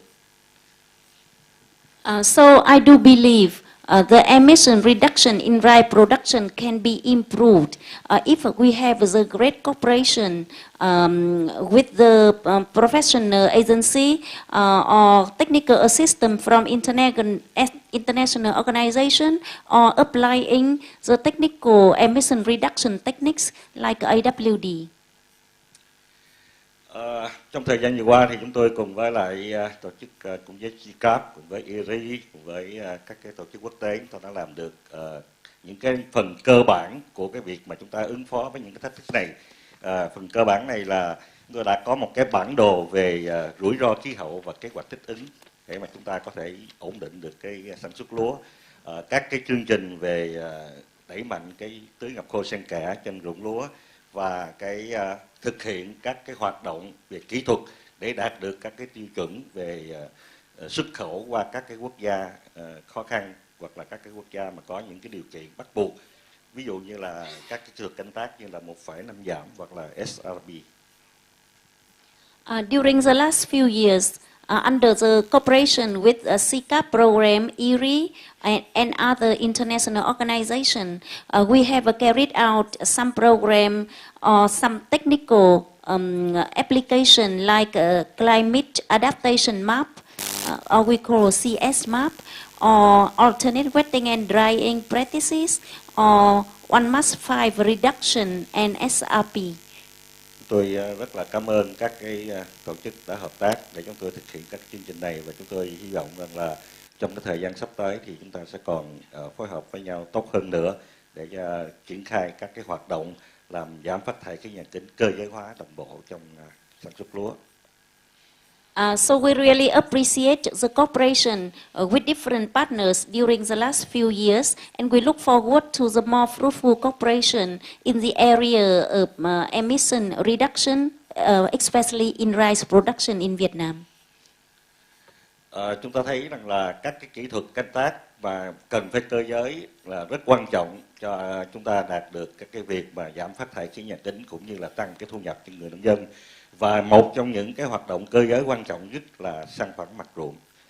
Nếu chúng ta không có săn phẳng mặt ruộng, từ săn phẳng mặt ruộng thì chúng ta có thể đạt được các cái yếu tố về giảm lượng giống, giảm lượng nước cũng như là các cái yếu tố về giảm lượng phân bón, quản trị cho cả một cái quy trình canh tác lúa. Chúng tôi cho rằng yếu tố về săn phẳng mặt ruộng bằng cơ giới là quan trọng nhất trong cái tình hình hiện nay.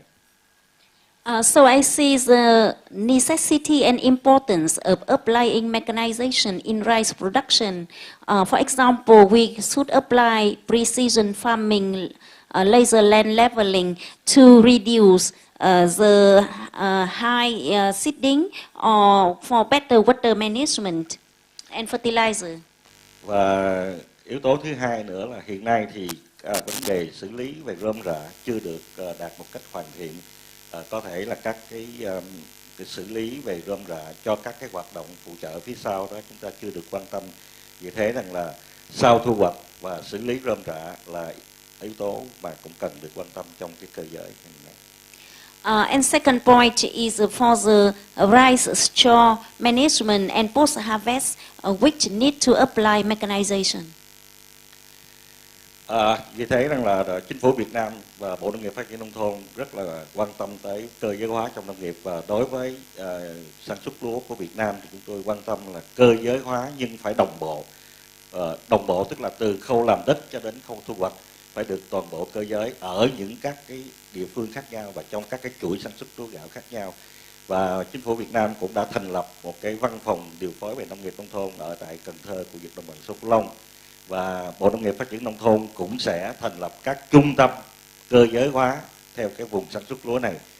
Và trong trung tâm cơ giới hóa đó thì song song với trung tâm cơ giới hóa thì chúng tôi sẽ đẩy mạnh hợp tác xã về vận hành cơ giới để phục vụ cho cái sản xuất lúa. Và đây là cái mục tiêu rất là quan trọng, và lãnh đạo Bộ Nông nghiệp Phát triển Nông thôn cũng mong muốn rằng là sắp tới thì chúng ta sẽ có nhiều sự hợp tác hơn nữa để có thể hoàn thiện được cái quy trình cơ giới hóa trong sản xuất lúa đồng bộ ở tại Việt Nam nói chung cũng như của đồng bằng sông Cửu Long.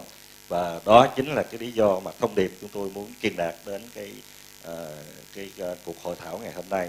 Và chúng tôi cũng rất mong sẽ nhận lại được cái sự phối hợp trong các cái hoạt động vào tháng 8 tới với cái sự kiện Architectica Live ở Việt Nam. Chúng tôi sẵn sàng cùng với lại các cái đối tác thảo luận để mang lại những lợi ích tốt nhất cho cái khu vực sản xuất lúa trọng điểm này. Xin cảm ơn. So lastly, Vietnamese government and Vietnam Ministry of Agriculture and Rural Development give a priorities in applying mechanization in the rice production. But I want to stress here, the mechanization here is the synchronous or scale appropriate mechanization applied for the whole value chain. Recently, Vietnamese government established a coordination office located in Mekong River Delta, and we also aim to establish mechanization centers located in different ecological regions in Vietnam. Recording in progress. For different crops. We also plan to apply mechanization for cooperatives in Vietnam.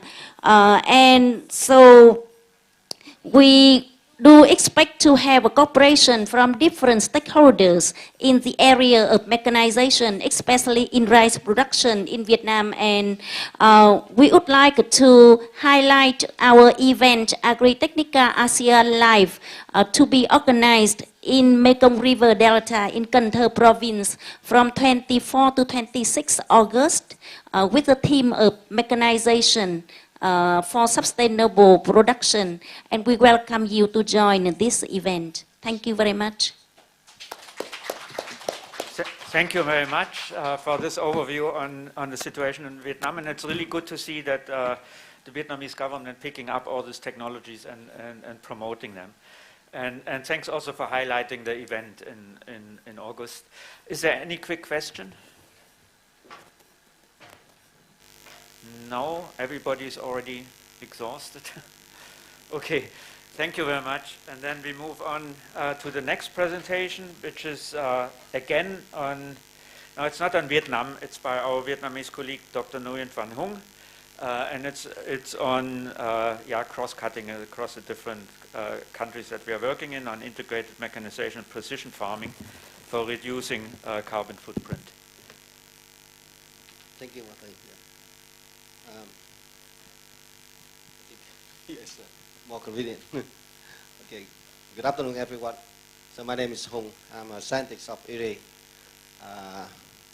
based in Vietnam, working mainly on mechanization and post-harvest. My talk today is on the integrated mechanization and post-harvest for to reduce carbon footprint or for sustainable production. Wait. Sorry. How do I?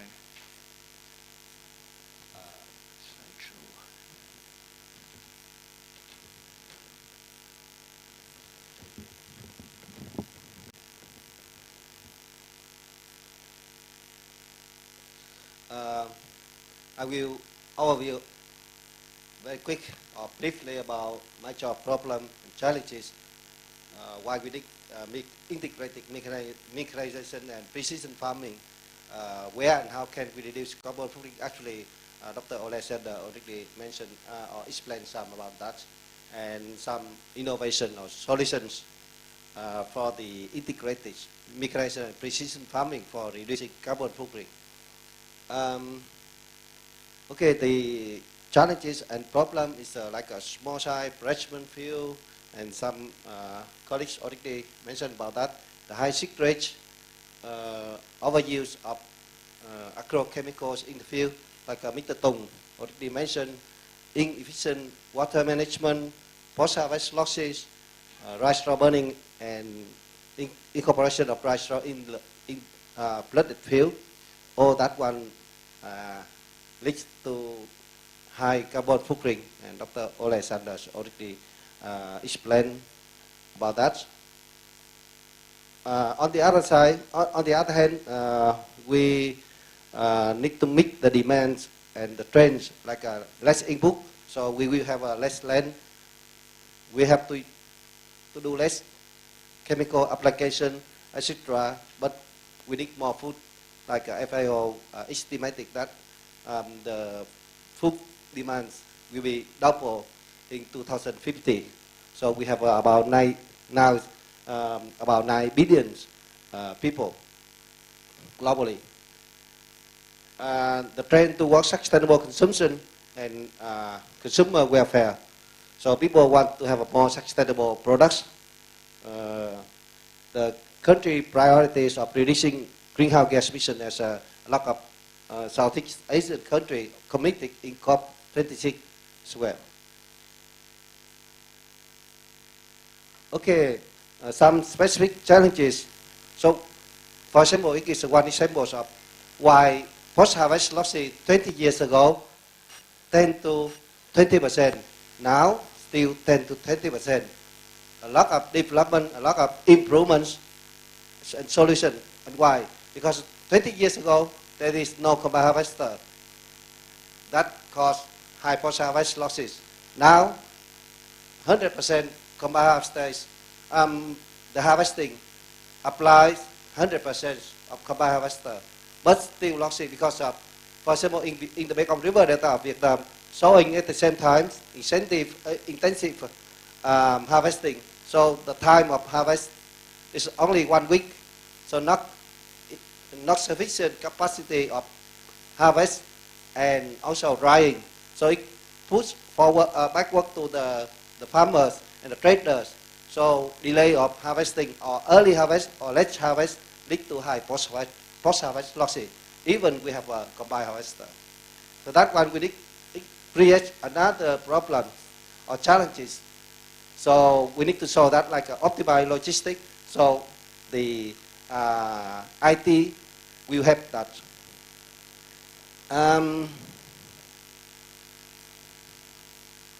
So you see, during the harvesting season, so the petty transportations on the boats is waiting. So delay of drying so will cause high post-harvest losses. And the low quality of dryers and poor storage also lead to high post-harvest losses. This one already explains where and how can we reduce carbon footprint at post-harvest processing and post-harvest losses. We can reduce up to 40% or higher than 40%. The first solution is laser leveling, can reduce, for example, greenhouse gas emission about up to 1.5 tons CO2 equivalent per hectare.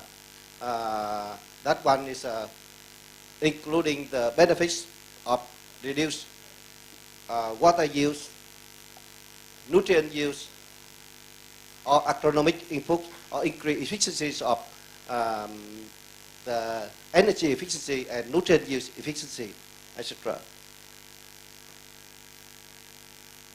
The other solutions Mr. Tong also mentioned, and also Martin already mentioned, is we improve DSR, the direct seeding, with the precision direct seeding, we can say mechanized direct seeding. So these ones we successfully tested in the Mekong River Delta of Vietnam, and it can reduce more than 50% of seed rates, and reduce seed rates, higher precision of direct seeding. It means that it leads to reduce fertilizer inputs, pesticides, because we reduce disease, risk of disease or insect. So we reduce pesticides use. And these machines, I think our colleagues, Igor from IBV company, we also talk about the machines. The solution for drying and storage, so the works between ED and our country partner, like from Vietnam, Nông Lâm University, Dr. Hiền is sitting here. He is one of the pioneers in promoting post-harvest technologies in Vietnam and Southeast Asian country, like a flatbed dryer, columnar dryer, two-stage drying system with columnar dryer and fluid dye-based dryer, the hermetic storage at the farm scale and also the industrial scale. So we are at the moment working with Great Pro and Lofter to test the hermetic storage at the industrial scale. And rice straw, Mr. Tong also mentioned about that. So we have a project in Vietnam to develop and promote the rice straw innovation. So for good rice straw, we use to produce mushroom and also cattle fodder. But the low quality rice straw, like a wet straw or compost or the byproducts after rice mushroom production, waste from animal productions. So that one we can produce compost or organic fertilizer, and some urban agriculture products, such as you can see there is the products of compost, and we call biodegradable plant box or bioplastic.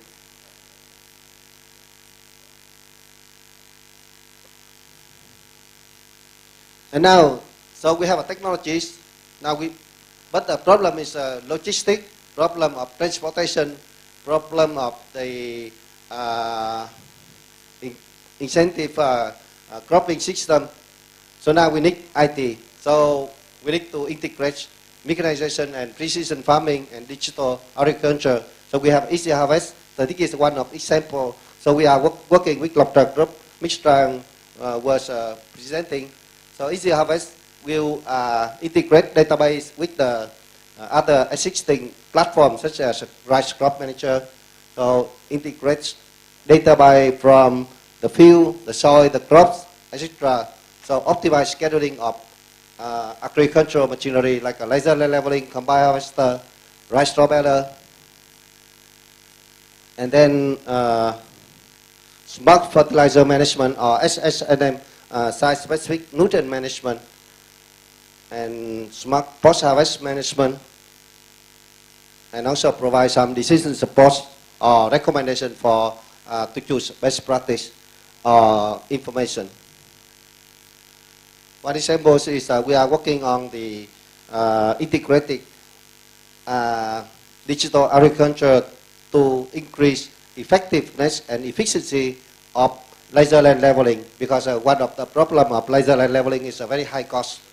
So if we want to reduce cost, so we increase its effectiveness, like a scheduling, like a topography survey, because if we reduce the labor cost or the cost of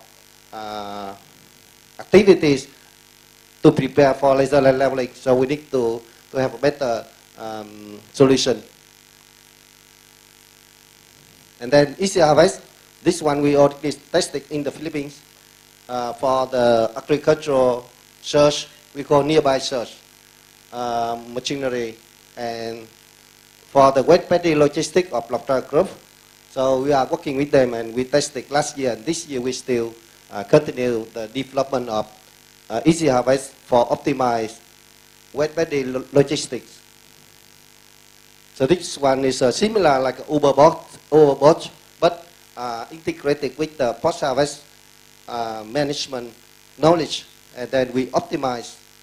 For example, it's a priority of drying, transportation, and harvesting together, matching together, and then optimize the logistic system. And this is for storage. So the smart storage. So it will inform the safety storage time, the what insect, what are the risks of the insect at the storage or inside the silo or inside the storage bag. So here in the app you can see it based on the data of the environment, of the time of storage, moisture content. So it will inform the insect, the risk of insect, and also the environmental parameters or information, and the time of storage, self-storage time. Okay, lastly, so this one is we are working to develop an integrated farm clustering model. So from the beginning to the end, so from the inputs to the trends, the markets. So the inputs really have some technology and app such as laser land leveling,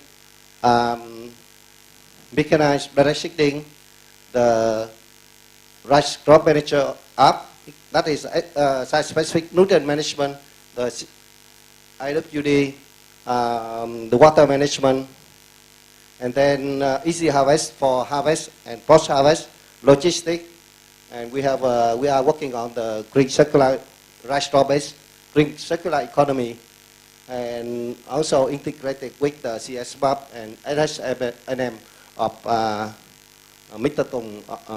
He's one of the co-authors of that one, and we based on this, so the CF rice calculators or CF rice tools introduced by Dr. Ole Sander, and then we can produce the we call QR code label or traceabilities, track and trace solution to increase the rice quality or reputation.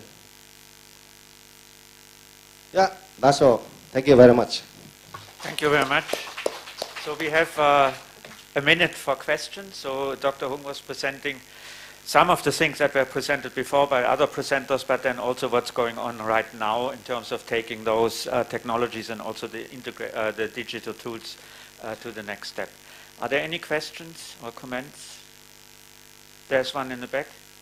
Do we have a microphone?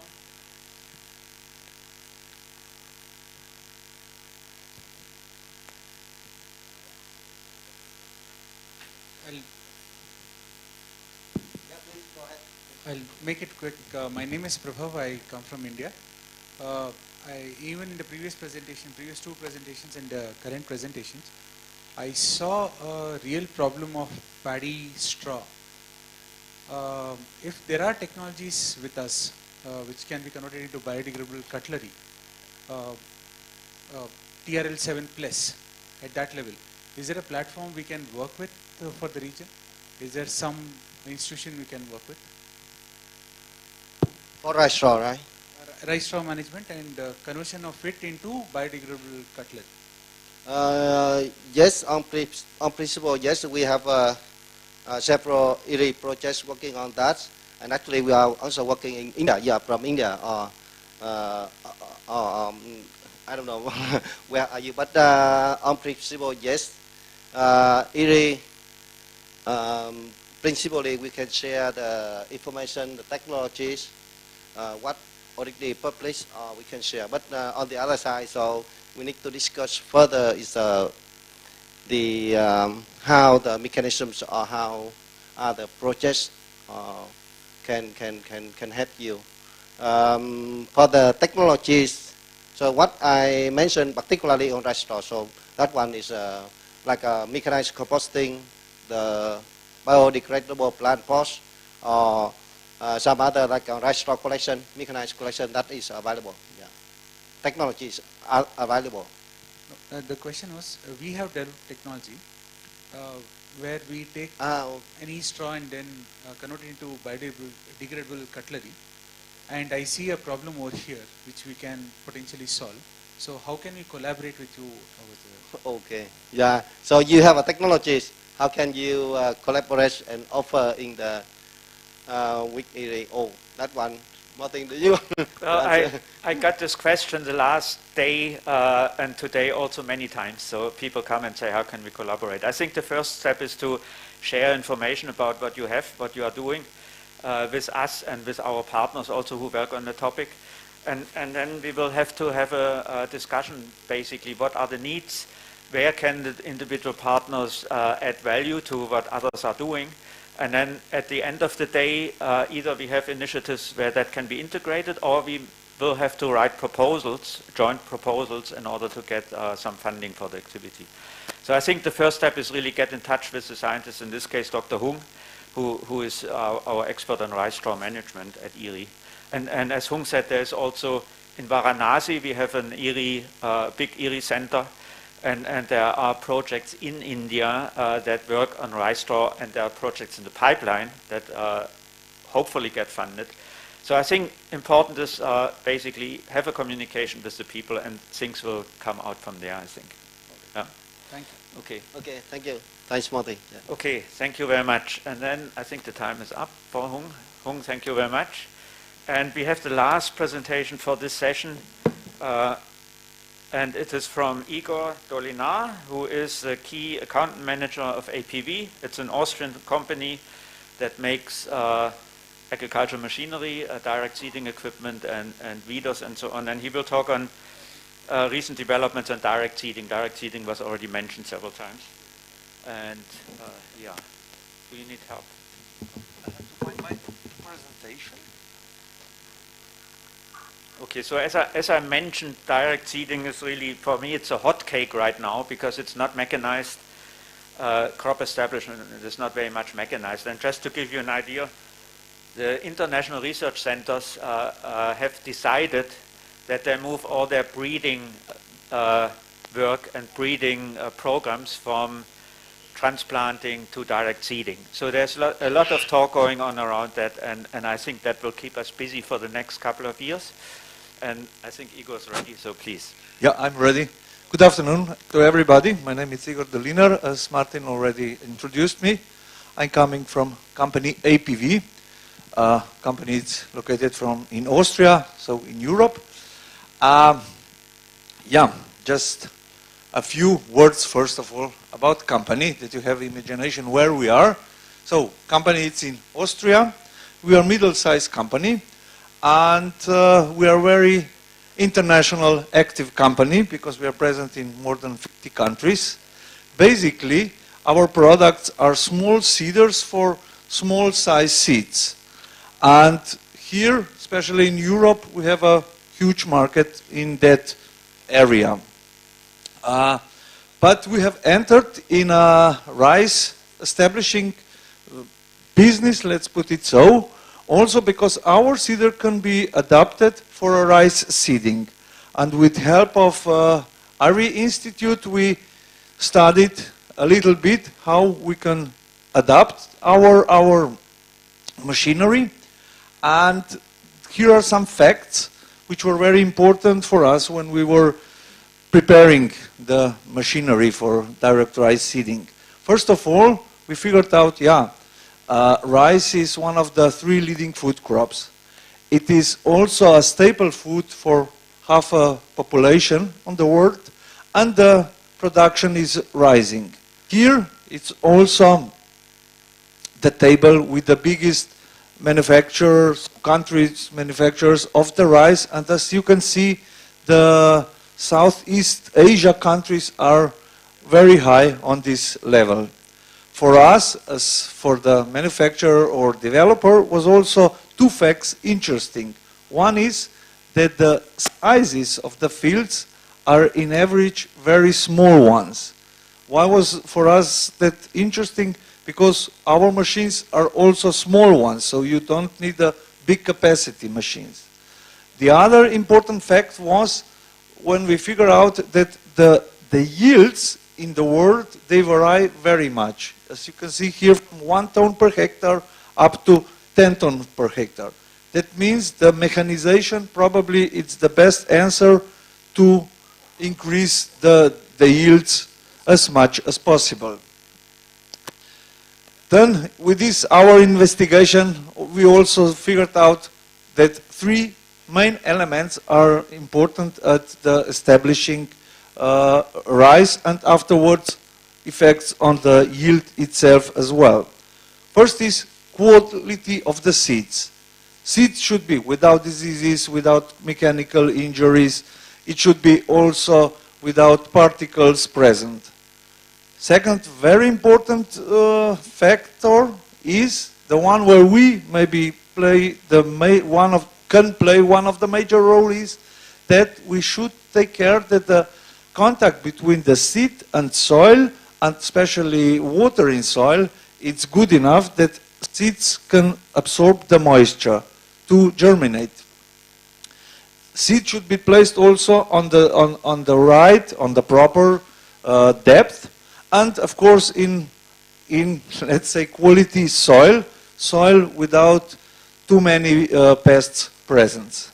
And then the third factor is, because there are more technologies, more known also to you, is the technology which is used. Of course, there are some local specialities, soil types effect also on that. And so the seeding or establishing technologies which are present now mostly, and this one is the most present on the world, is still the transplanting. It has some bigger minuses. Of course, it is very labor intensive. It is using a lot of water, and it is destroying also the soil health, puddlings themselves, because they break the pores in aggregates, they destroy soil aggregates. And what we figured out together, it's also that actually by transplanting, which is 2 steps technology, each plant is suffered because of so-called transplanting shock. And that's the reason why also the crops to get mature, it takes a little bit longer. So the technology which is also, I believe, the technology of the future for the rice is direct seeding rice. And as you know, it can be applied in dry or in wet conditions. And for now, for the moment, we know some major technologies used. In dry, you can use it like a broadcasting. As on the first picture you see, it is the manual broadcasting. You can use some blowers, so it's half mechanized broadcasting, which can be applied also in wet. In wet, it's also possible to be applied well-known so-called drum system, but it is still technology which is half a manual technology. You simply have to pull the drums behind you.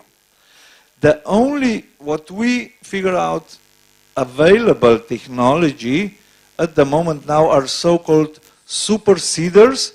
They are actually mechanical seeders, but they have one other problem because they are heavy, and you can use them mostly only in the dry seeding. So in wet conditions, probably because of their weight and weight of the tractor, the whole composition would sink.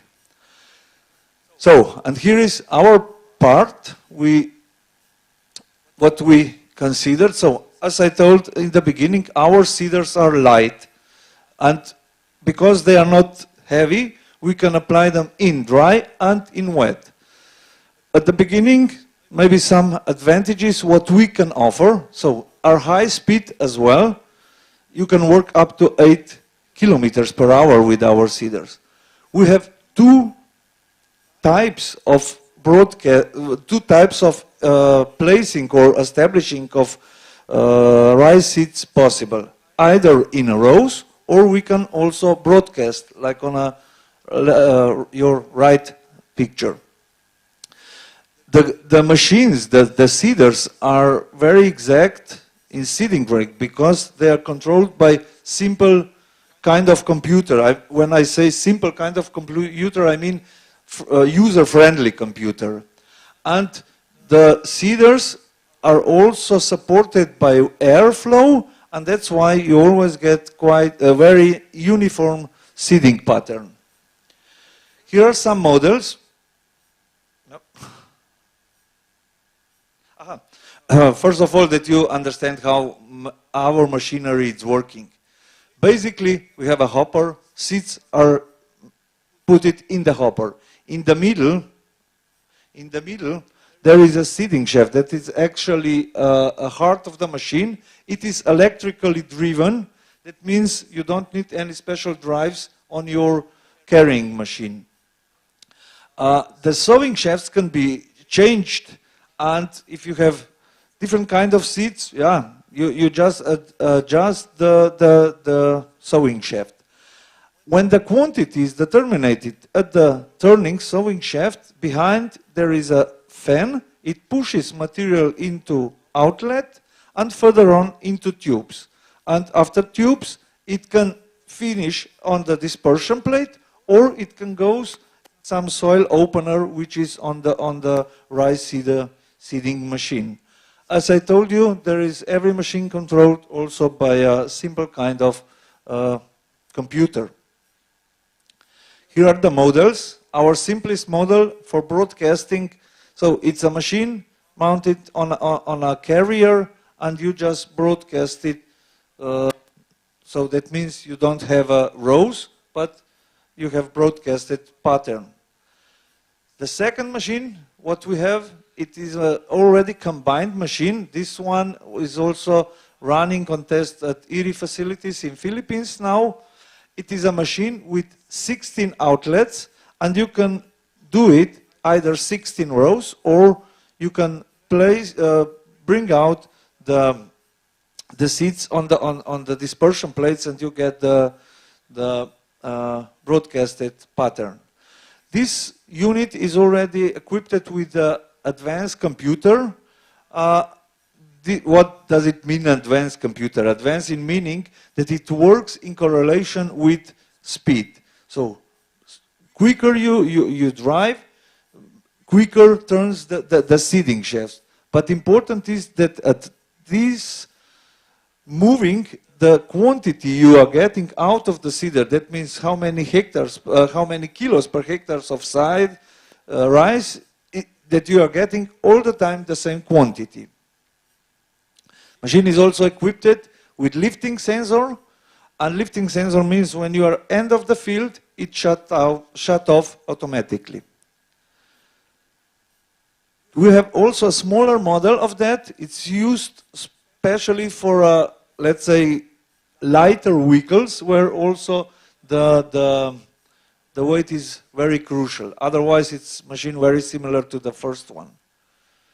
And we have now developed a new model that is a special model for rice breeding. That is, I'm showing for the first time. So this machine is also already on the way for the testing purposes, again at IRI in Philippines. And the specialty of this machine is the box is on the top, because at breeding you need just a small quantities. It's 2 liters quantity, so that you can change after those small plots you have. Machine will be in the future our base machine for also the, let's say, classical way of direct rice seeding establishing. Yeah, just quick sum up of advantages using cover technology. As I told at the beginning, it is quick. It can be, as you saw from the machines I presented, you can work different working with. It is easy to operate, and what is very important, it is also multi-matching machine. That means that our machines you can install on tractor, self-prepared sprayers, or some other kind of vehicles. What I would point out here, it's also that it's multifunctional. That means that you cannot establish just rice with our machinery. You can establish also other kind of small seeds. Here some results of the tests. That is the test from China we have done by our own. And you can see how it was the process going on.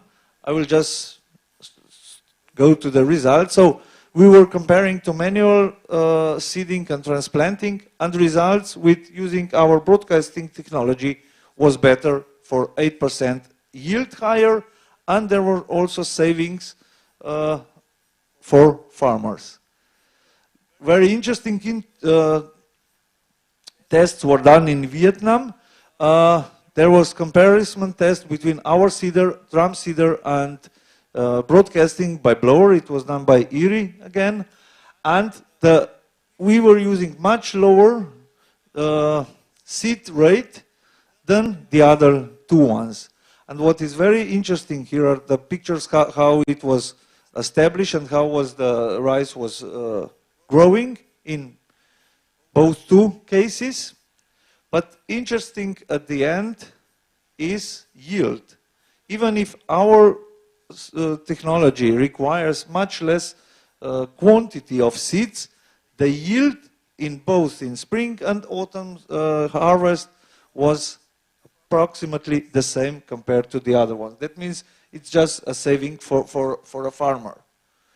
And finally, because of less of diseases and less of used fertilizers needed, the income was, in our case, also, here where I'm standing, it's another chart, but it was the best result for the farmer himself. That are the benefits of using ours. So reduce of seeds, it's lower, fertilizer reduce is lower, and income, what makes at the end, it's higher. Yeah, that was from my side everything. So in case you have questions, please just shut. Thank you very much, Igor.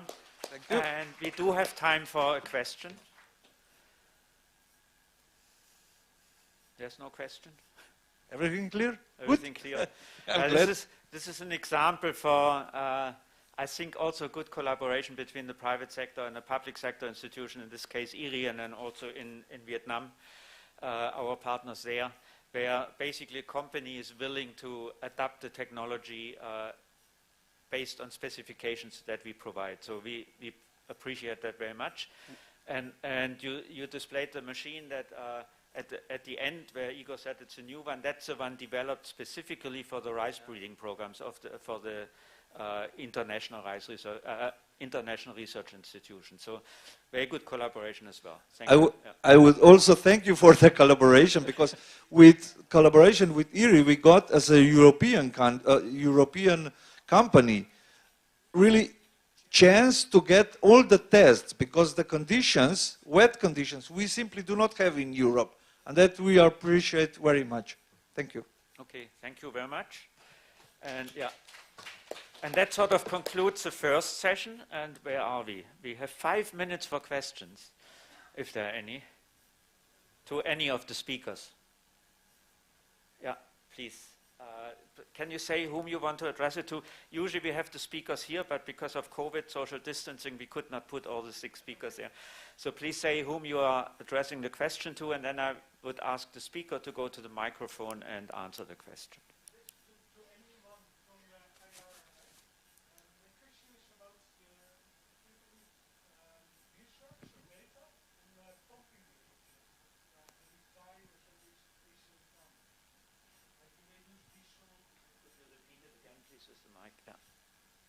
My question is to any of the speakers, basically.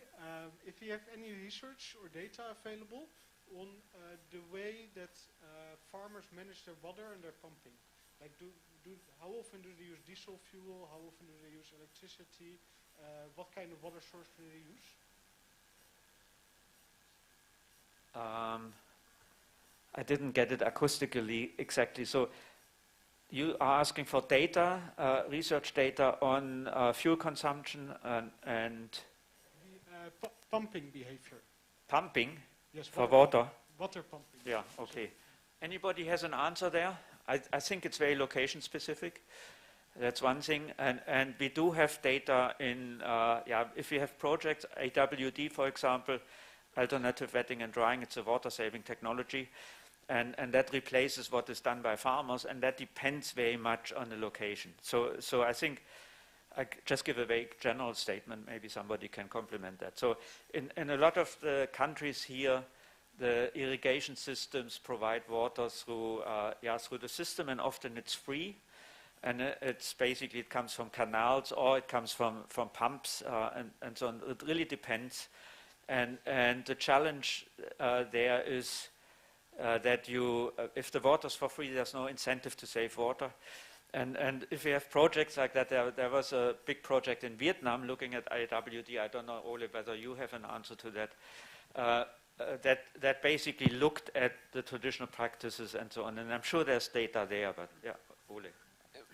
I'm also not aware of any like global database that gives an overview. There are, of course, many studies that analyzed numbers of pumping under different environments, that measured the water needed for different ways of irrigation. No, I mean you can have continuously flooded, you can have AWD, you have a dry direct seeded rice, soil moisture management. So there are different models and various studies from various places, but I don't think I'm not aware of one global overview database.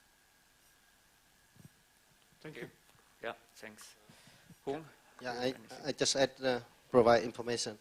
In a recent publication on laser land leveling, so we just summarize data of we call water use efficiency in several countries like India, Cambodia, but as Martin mentioned, very specific location.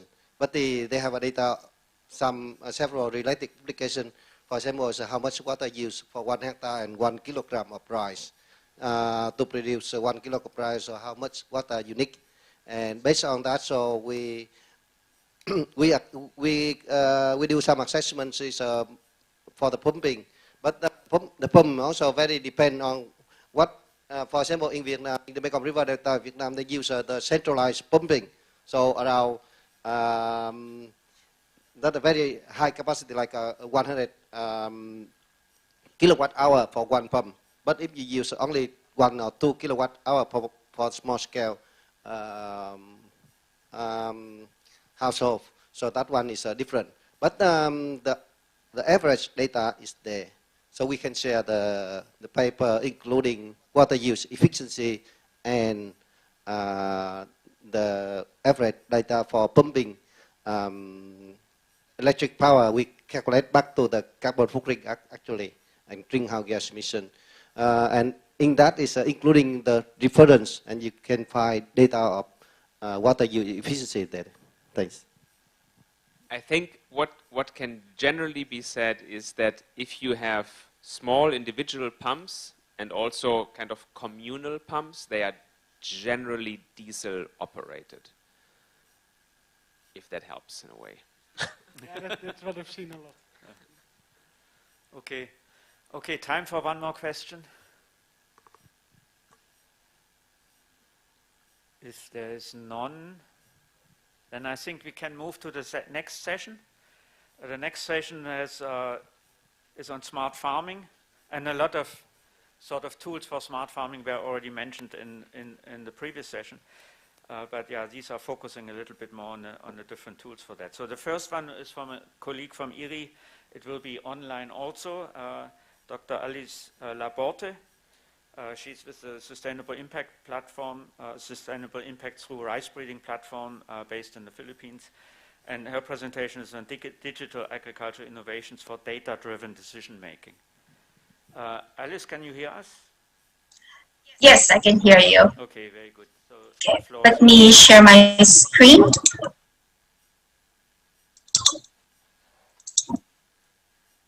Are you able to see my screen?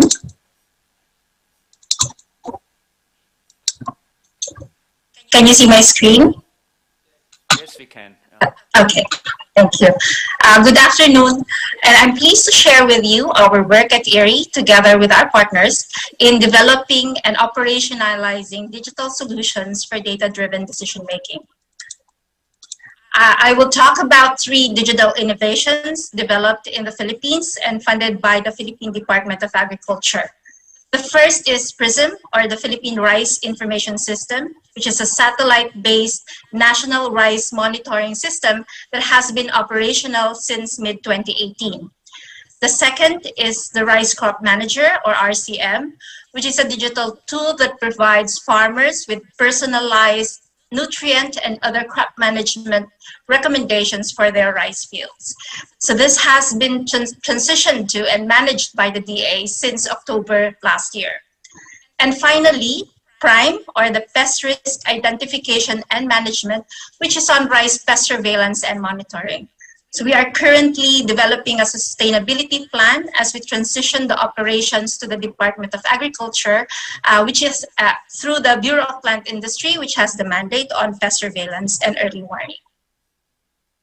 So I will talk a bit more about these 3 digital solutions and provide some reflections on our experience in developing operational digital systems in the Philippines. So first is PRISM. The PRISM uses remote sensing, crop modeling, and smartphone-based surveys to generate information on where rice is grown, when it is planted, and how much rice is produced. Rice area is mapped using time series satellite data, specifically synthetic aperture radar from Sentinel-1, and a rule-based rice detection algorithm. So regional partners monitor over 2,000 sites or rice fields throughout the country to know what is happening on the ground and also to validate the resulting maps. The details of the methodology is shown on the screen in a publication in 2014. So rice yield, on the other hand, is estimated using the crop growth simulation model, or RISA, which has been modified to get input from satellite imagery, in addition to weather, soil, and crop-specific parameters and management practices. So these are outputs of a PRISM. So you see high-resolution maps of rice areas, such as the one you see on the leftmost part of your screen, have been generated since 2015 with accuracies above 90%, particularly in recent years. Information on when rice is planted, the middle map, is important as this is useful in knowing in advance potential shortfalls or delays in rice supply. When you know when rice is planted, then you will know when the bulk of harvest is going to be. And finally, we also have mid-season forecast and end-of-season yield estimates generated using crop modeling coupled with satellite data. So data are generated and are available much earlier than official statistics because we do not need to wait for the end of the season to conduct time-consuming surveys to gather data. This is the use of having access to satellite imagery and crop modeling. So the information provided is also more detailed. Official statistics in the Philippines is up to provincial level, but you can see you can have more detailed information there. And also it allows targeting of locations where yields are low. So example, in the last map, you can see some of the red areas are where yields are about 2 to 3 tons per hectare. And so these are the areas where productivity enhancing technologies and programs are needed the most. So in addition, in the event of a flood or drought, satellite imagery can also be used for rapid assessment to identify affected areas. The map on the left shows the effect of a super typhoon in the Philippines in 2020, showing maps, showing areas in red are those that are areas that are rice areas that were flooded as a result of the typhoon. And looking at several years of data, so for this map on the right-hand side, that's from 2014 up to 2020, we'll be able to identify which of the rice areas are flood-prone or gets flooded frequently. So you can have here, the colors here show the ones that are orange to red are those that have been flooded 10 to 19 times during the evaluation period. And so these are the areas where technologies such as flood-tolerant rice varieties developed by our breeders can be targeted. So the satellite-based rice monitoring system has been institutionalized in the Philippines since mid-2018. And PhilRice, the Philippine Rice Research Institute, is operating the system and providing the government with monthly data on rice area and mid-season and end-of-season yield estimates, as well as damage assessments in the event of a flood and drought. And this system was particularly useful during the lockdown, when surveys could not be done, and PRISM was the only source of up-to-date information on rice production throughout the country.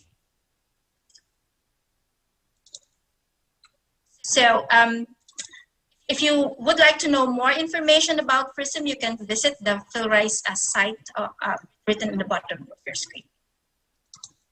So let's now go to RCM. So RCM Advisory Service is actually a suite of tools that is now being used by the DA. First is on farmer registration, then the printing of RCM ID cards, and then the RCM interview, and I'm going to talk more about this later. And there's also a tool for monitoring farmer uptake. So farmers are interviewed about their rice crop prior to crop establishment, and this is usually conducted by government agricultural extension workers. On the basis of this interview, crop management recommendations are generated using the RCM app and then provided to farmers in the form of a one-page printout. So if farmers register their mobile phone numbers during the interviews, they also receive reminders about these recommendations as text messages. So this one-page printout looks like this, and it contains information on the amount and kind of fertilizer to be applied, the timing of the fertilizer application during the critical growth stages of the rice crop. And in addition, other recommendations like seeds and general pest and irrigation management recommendations for each field that the farmer registers are provided.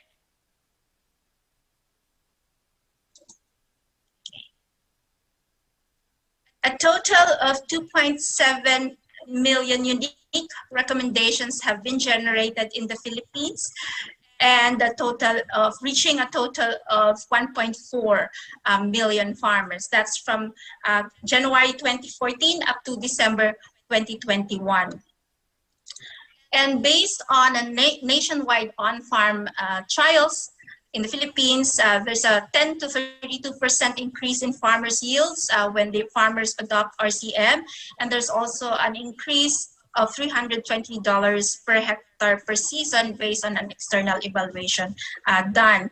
And with 6 out of 10 farmers adopting RCM recommendations. So there's an ongoing study at Erie in partnership with the University of the Philippines to look into how we can further scale enhance the adoption of RCM recommendations by farmers by looking at alternative dissemination actors. As I mentioned earlier, traditionally the government extension system does the interviews, but we all know also that not all of the farmers can be reached within the short window provided to be able to give the recommendations before the start of the growing season. So we're looking at fertilizer providers and credit providers, as well as state universities and colleges, and exploring how they can contribute to enhancing adoption of RCM.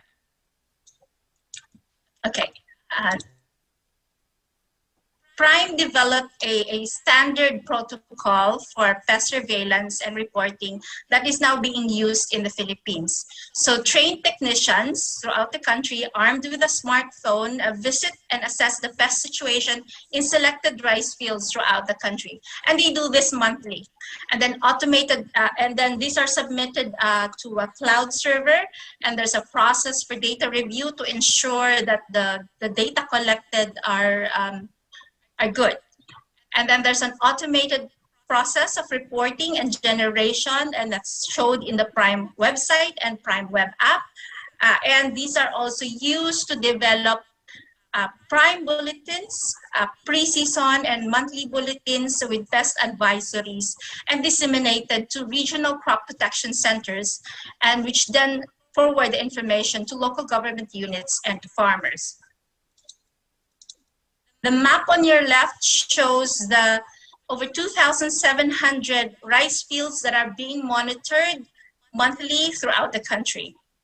So they're trained on a protocol and also how to identify the pests and diseases. And on the basis of the data collection, the bulletins are developed, and these are examples of bulletins with visualization of the data that have been collected and some advisories in the end. We also developed an automated pest alert system. So an alert is sent via email if there is a report of an elevated incidence of pest injury or insect pest count in the last 24 hours. So this is an example of an alert sent on May 14th. So a week ago, showing the location. So this is the field where these have been observed. And these are the different DA offices that have signed up and wanted to receive alert system. So alerts on pest situation in the country.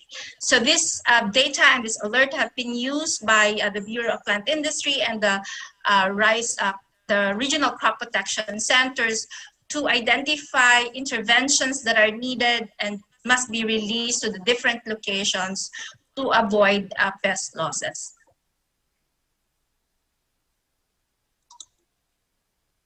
So in addition to pest surveillance, Prime also developed and tested pest risk models for brown plant hopper, bacterial blight, and leaf and neck blast.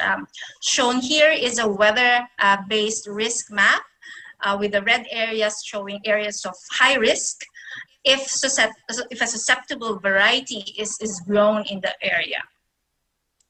So we overlaid this with the rice map from PRISM to show the rice areas where risk is high and when that is. So to zoom in on the northern part of the Philippines, this shows the red areas where BPH risk is high, as I mentioned. So these are the areas in the north that are red, and typically between January to April. So that's the time when there might be some BPH issues in those particular areas. So we've done similar mapping, as I mentioned, for bacterial blight and also for blast. We needed more data to make sure to validate the results, because we're relying mainly on observations in the field based on the pest surveillance data. But if there are not much occurrence happening, then we needed to conduct more we need to get more data or conduct experiments to be able to fully validate the results of these pest risk models. So I showed you a brief overview of 3 digital solutions that support decision-making at different levels and for different purposes. What is going to be useful is to be able to integrate these different and separate tools and make them interoperable to improve results. This is already starting or happening between PRISM and PRIME, for example, wherein results from PRISM, particularly the start of season, is being used as input in the pest risk models in PRIME.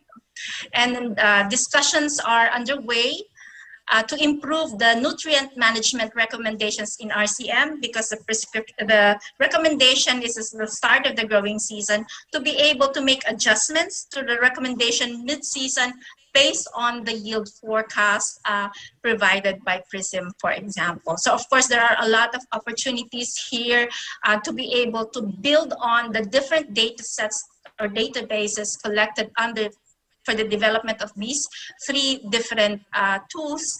So it would be good to be able to make them interoperable to provide better advisories for farmers.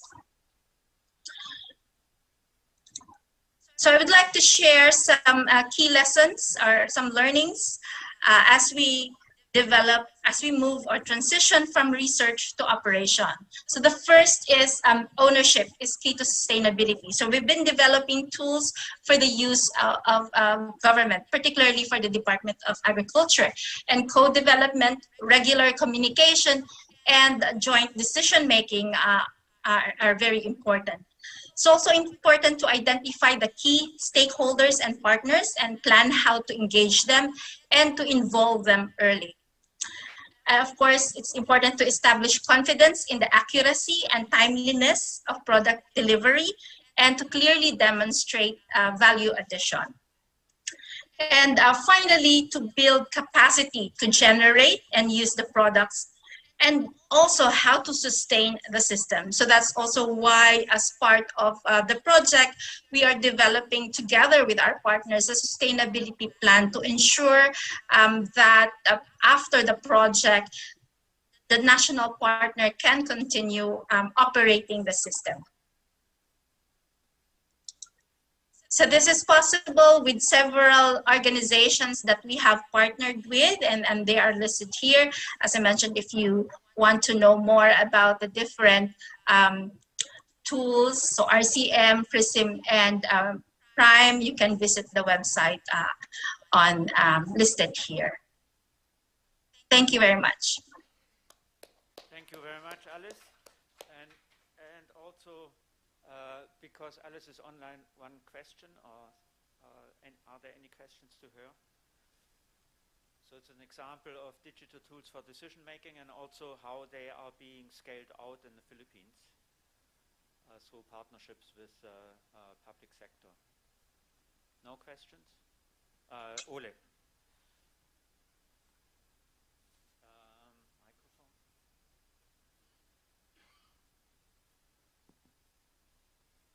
Thanks, Alice, for the nice presentation. I have a question regarding the rice yes, the yield estimation. Can that easily be applied in other countries, or are there any restrictions in terms of use of that model? Yeah, so this is based on ORIZA, which has been already calibrated and used for under different cropping systems in different countries. But there will be some calibration that needs to be done and some data that needs to be included to be able to accurately generate yields. But we have, so PRISM is actually one developed for the Philippines, but we have the RISE technology that has been developed for Vietnam, Cambodia, some states in India, where this technology is also being developed. So there will be some calibrations done, especially if you take it to a really to a new location. For example, there is now some discussions of bringing this to Africa. So of course, it's a very different system. So they're going to look at how this can be calibrated to be able to do that. Okay, thank you very much, Alice, for joining us online. Yeah, and I think we have to move on to the next speaker, Dang Bao Pham. He's a project manager of another company, Ryan Group in Vietnam, and he will talk about applications of smart technologies for rice farming in the Mekong Delta.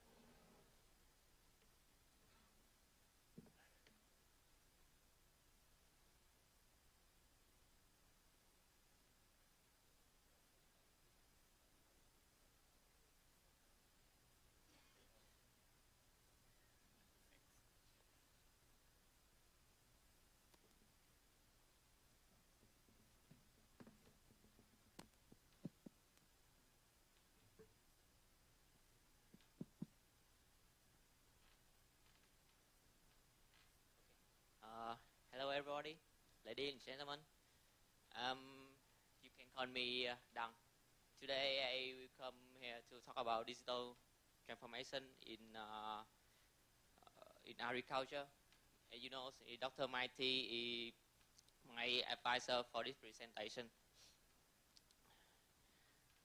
Through decision 749, my government said that digital transformation is the duty of the nation, include a priority industry and three main goals here: the digital government, digital economy, and digital society. In which the floor is digital transformation in agriculture. In digital agriculture, we have 12 areas to participate in, like feed and fertilizer, manufacture, seed manufacture, customer, and data management, like this. And we have 5 subjects to aim for comprehensive to digital transformation. You know about, you can see about the enterprise have many things to do to contribute the overall picture of the digital transformation agriculture value chain. And the responsibility of government organization is to create a favorable condition so that the society can accelerate this process so smoothly. So sorry.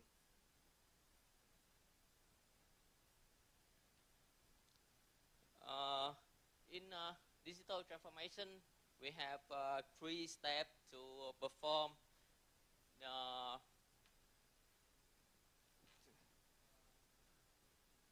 We have 3 steps to perform. First one is digitization. Yeah, first one is digitization. This step, for example, we have the picture of your parent 20 years ago. We use the smartphone to take a picture and send for your friend via Facebook or something. That step, you just convert this picture from physical format to digital format. And step 2 is digitalization. In this step, we have to integrate digital technology into the daily life, to work process, to industrial production process. And that step is the whole world is missing. The last one is digital management. In this moment, we have a lot of tools, a lot of apps, a lot of platforms like to control this one, like SAT or MISA or something. Just do enough of step will will be bring many value for society. This case study. First example, a few years ago we used the insect trap like this, and we need an expert. He will call, he will know what species they are. And today, after applicate the digital technology in this, we have the insect monitor network like this. And it's our advantage when compare with this another company is we being proactive the hardware, firmware, and software. So we have many network in Mekong Delta. Beyond ability to use the AI technology to classify and know the density of the pest and natural enemy or harmless species. We also can this device can monitoring the temperature, humidity, wind speed, wind direction, and drive on in the real time. To do this, they require cooperation between the university, the research units, and enterprise like us.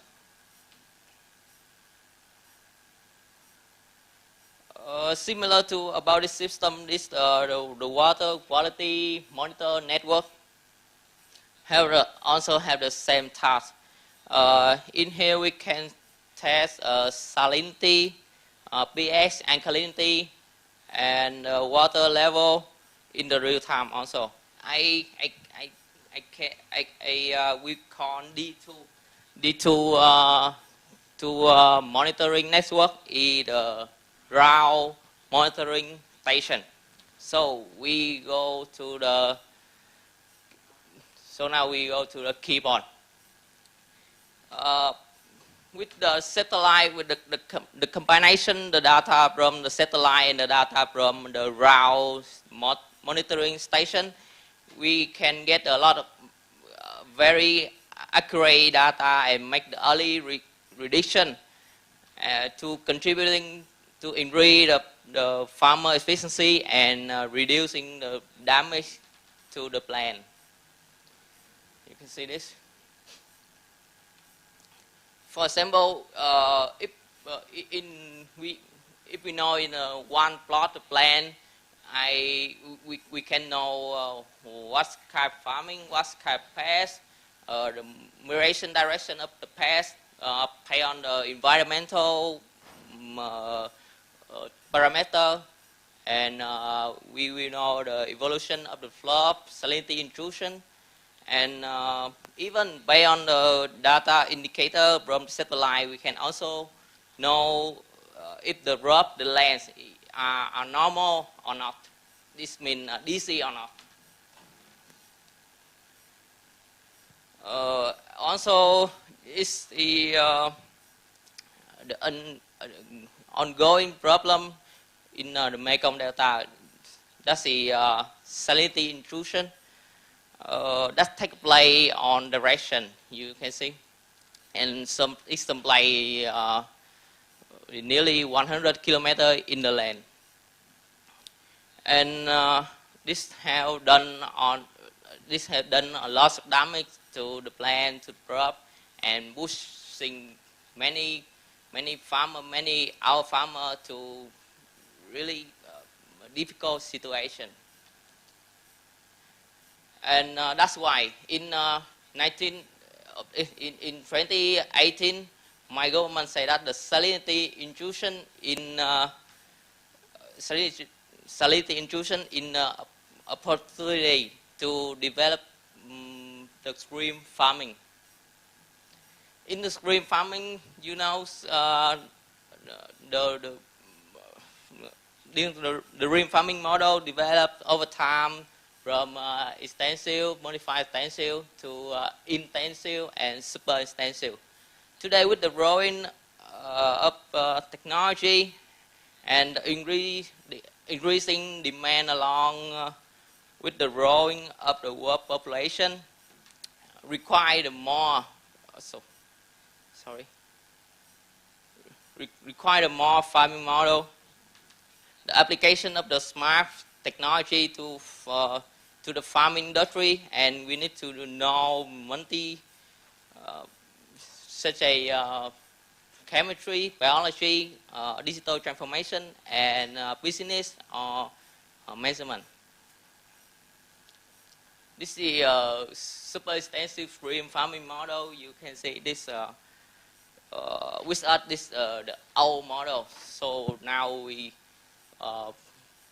develop the new thing. This is the new paradigm in the stream farming. This outdoor, no wheel, no pump, no purple, rich oxygen, and apply digital transformation to manage the green bond. Next one, I will show you some real thing by the video.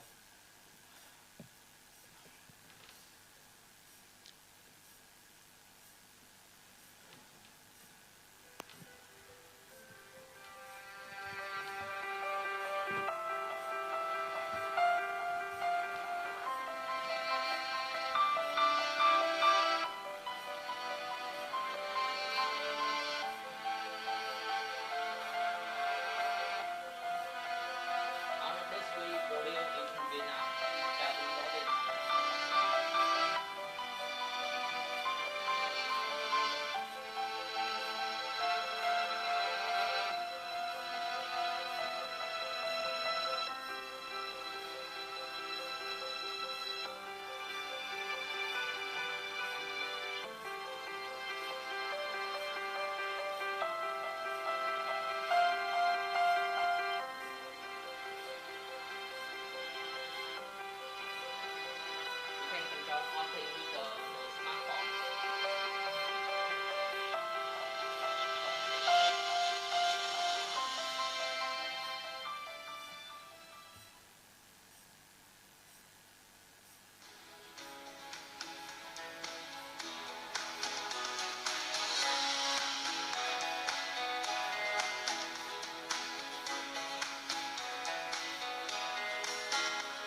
thank you very much. Thank you very much.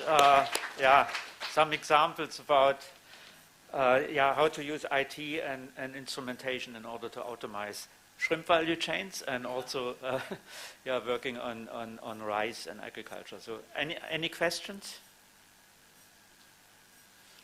I like the ethical shrimps. Yeah, sure. Oh, there's one there, please. Yeah. Can you come to the oh, there's the microphone.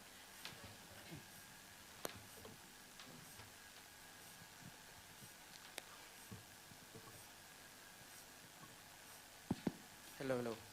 Yeah, thanks for very impressive presentation. I would say like that the first time I see in Vietnam these kind of technologies, whole ecosystem from end to end, very impressive. Just one question, like you have a lot of apps and your app have a lot of functionality, and okay, it's about the human factor. So like how long, how many training, how many kind of documentation or preparation for the farmer to use new technologies? Because I know that, like, for example, like me, when I see the app with a lot of function like that, I don't know how to start. And what is your experience, how to adapt the new technology with the farmer in Vietnam? So what is your strategy and practice? Can you share something about this? Yeah, thanks. Yep. Thank you for your question. Firstly, is the problem about the apply the new technology for the farmer. So one important thing is we need to do the product, the app, to so easy to use, and they can quickly adapt with new technology. And about the data of the on thing, this water level, is temperature, pH, or many factors in the stream bond in the agriculture. We have to collect 5 years ago, and many people and many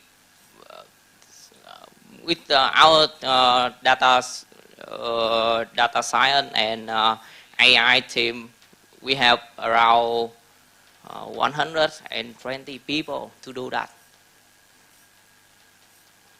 Yep. Okay. Okay, thank you. Thank you very much. We have to move on, so thanks a lot for the presentation. The next speaker is VNU Nair. He's the Regional Director of Pressel Instruments GmbH, and he will also talk about decision support systems for sustainable rice production.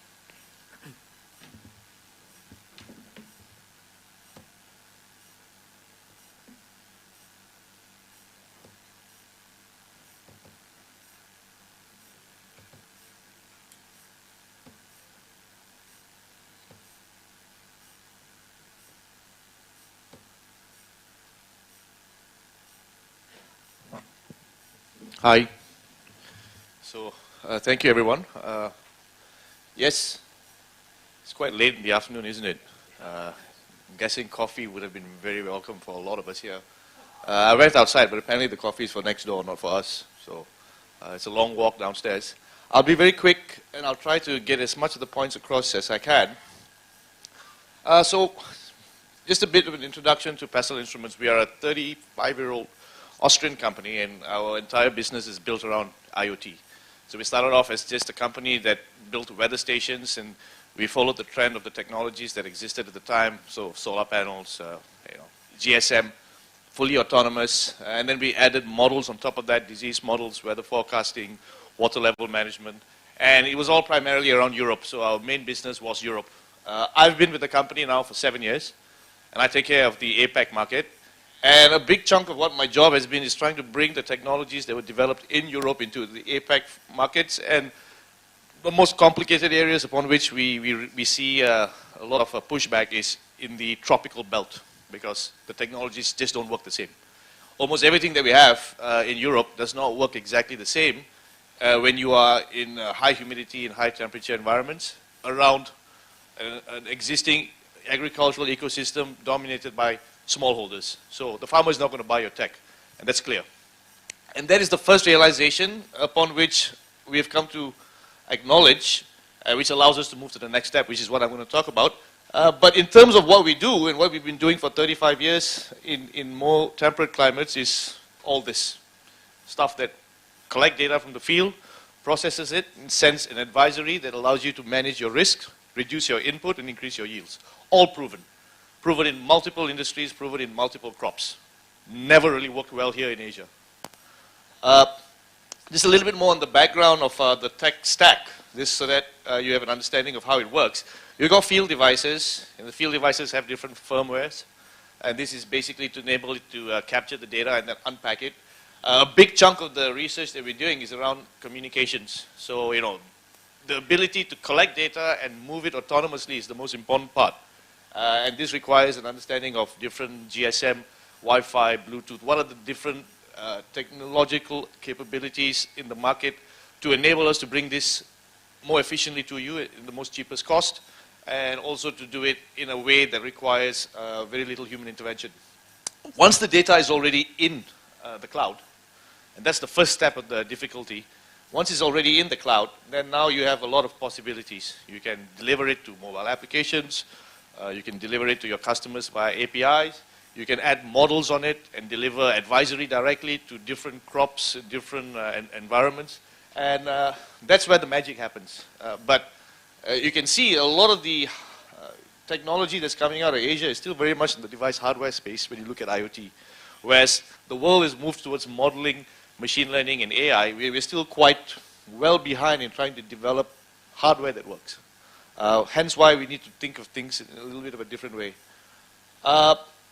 What are the various technologies that exist in the field in terms of IoT, especially in the rice field? You've got weather stations. This has been around for many years.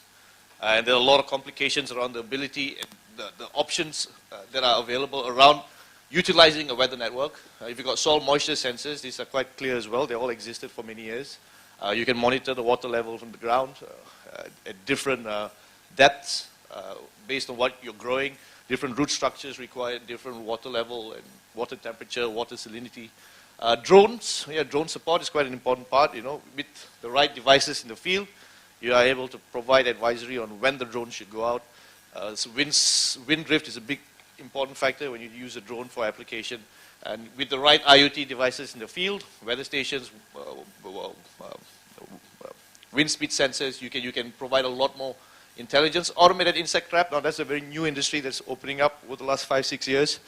The ability to trap using different types of traps, pheromone traps, lure traps, light traps, to attract the insects into the trap, capture an image and make a population density analysis, and then deliver an advisory in terms of intervention. Machine tracking, now with a big chunk of what we were speaking about today was about machines and mechanization, and the ability to track, monitor, and then optimize the use of machines is a huge area within the IoT ecosystem. And it's not so simple because you could have a machine that is connected, you could have a GPS device connected to a machine, but if you have it connected to the machine's bus or their interface, you can also then monitor petrol usage, you can monitor speed, you can monitor a lot of different things. So this level of technology exists, but a lot of them exist in silos. Water level sensors are very different from soil moisture sensors because water level monitors mostly the canals and the riverways, and it uses a different type of technology as well. And combining all of this field stuff, gateway connectivity, soil nutrition, and with satellite information, this is your quite a 360-degree view of what is available in terms of data sets from the field. But as I mentioned earlier, these do not sit in a singular platform. They sit across many different technology providers at various stages of their development. Now, what we've come to realize is that in the past 18 months, so we have quite a few of this. We don't have it all, but we work with almost all these things here, all these different components here. And over the past 18 months, I've been, due to MCU, I'm Malaysian by nationality, so I was stuck in Malaysia. And we realized that, you know what, why don't we try to find a way of adapting what we have, this high-tech European technology, into a context that is sensible for rice, because paddy and rice is not going anywhere. I love my rice. We all eat rice every day. And in Malaysia specifically, there's a food security issue. It's not self-sustenant. If Thailand and Vietnam decides to not export rice anymore, we're going to be drinking palm oil for breakfast.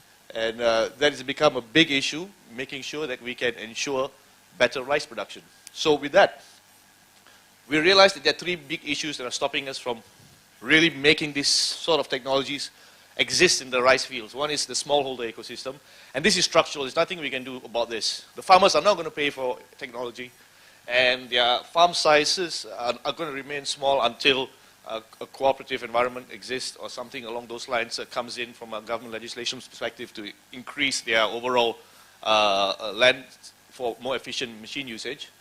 But a big part of the other two elements is what we have control over. Lack of technological adaptation. We have not done enough. As a foreign company with lots of technology, we've not done enough to adapt what we have in terms of the state of the art to work in an Asian, Southeast Asian paddy field context. And similarly, there's a lack of, because there's a lack of data, because data is expensive, IRRI might buy a weather station for a project that they're doing, a research project, but that's IRRI. But the farmers don't have access to this data in a large scale, because you know what, the equipment is expensive and nobody can afford it. So that leads to a lack of companies providing decision support from this rich data environment. So we need rich data to enable research, but we also need rich data to enable startups and companies to provide their services on the back of commoditized, cheap information. And that does not exist because of this entire problem set that we've identified. So we have done a few things. We have come to realize that our insect traps don't work based on the rice ecosystem. You need to have a light trap. You need a light trap that's able to attract the right insect that is of relevance to this region, and it needs to be fully automated. And there's a whole host of research that has to go behind that. We are now focusing on trapping just plant hoppers, and we need to have a blinking light at the night, different ratios, different frequencies, netting to not attract all the insects so that we can just capture the ones we want. There's a whole host of research that has to go through with just the option of trying to trap one type of insect. But we are focusing it based on what we think is a priority list, and we've been quite successful with trapping the plant hoppers, brown and green, using our system, and we have an image that we can capture every other week, and we can see how many has been captured from the field. And constant adaptation is happening now to improve. It's not ready commercially, but eventually we should be able to create a network of insect traps that can identify a penetration of insect risk and enable for advisory to geofence intervention around just that area, using the weather station data to show the wind flow, and these possibilities exist now if we can break the code. Another thing that we've been talking about is alternate wet-dry. It's a very simple fix. We've just fixed it quite recently.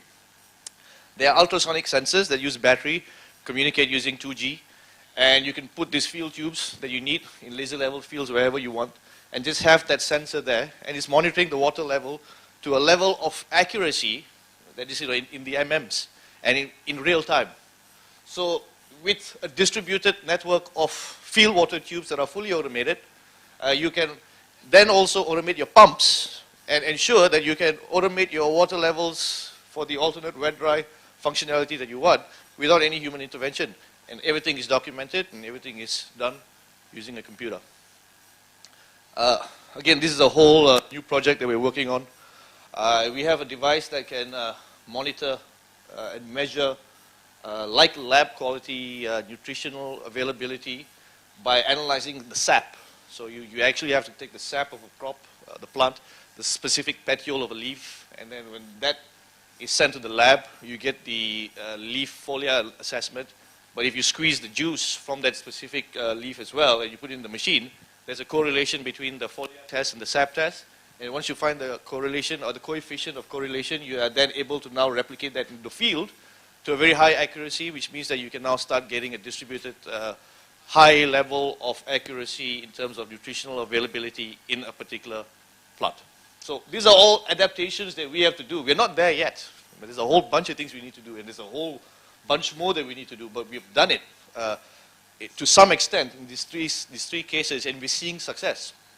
So we are fairly optimistic that this is going to work. But what is more important is real-world application. So in Malaysia, we've worked with this company called AgroCloud. In fact, we work very closely with a Vietnamese company as well called Weather Plus.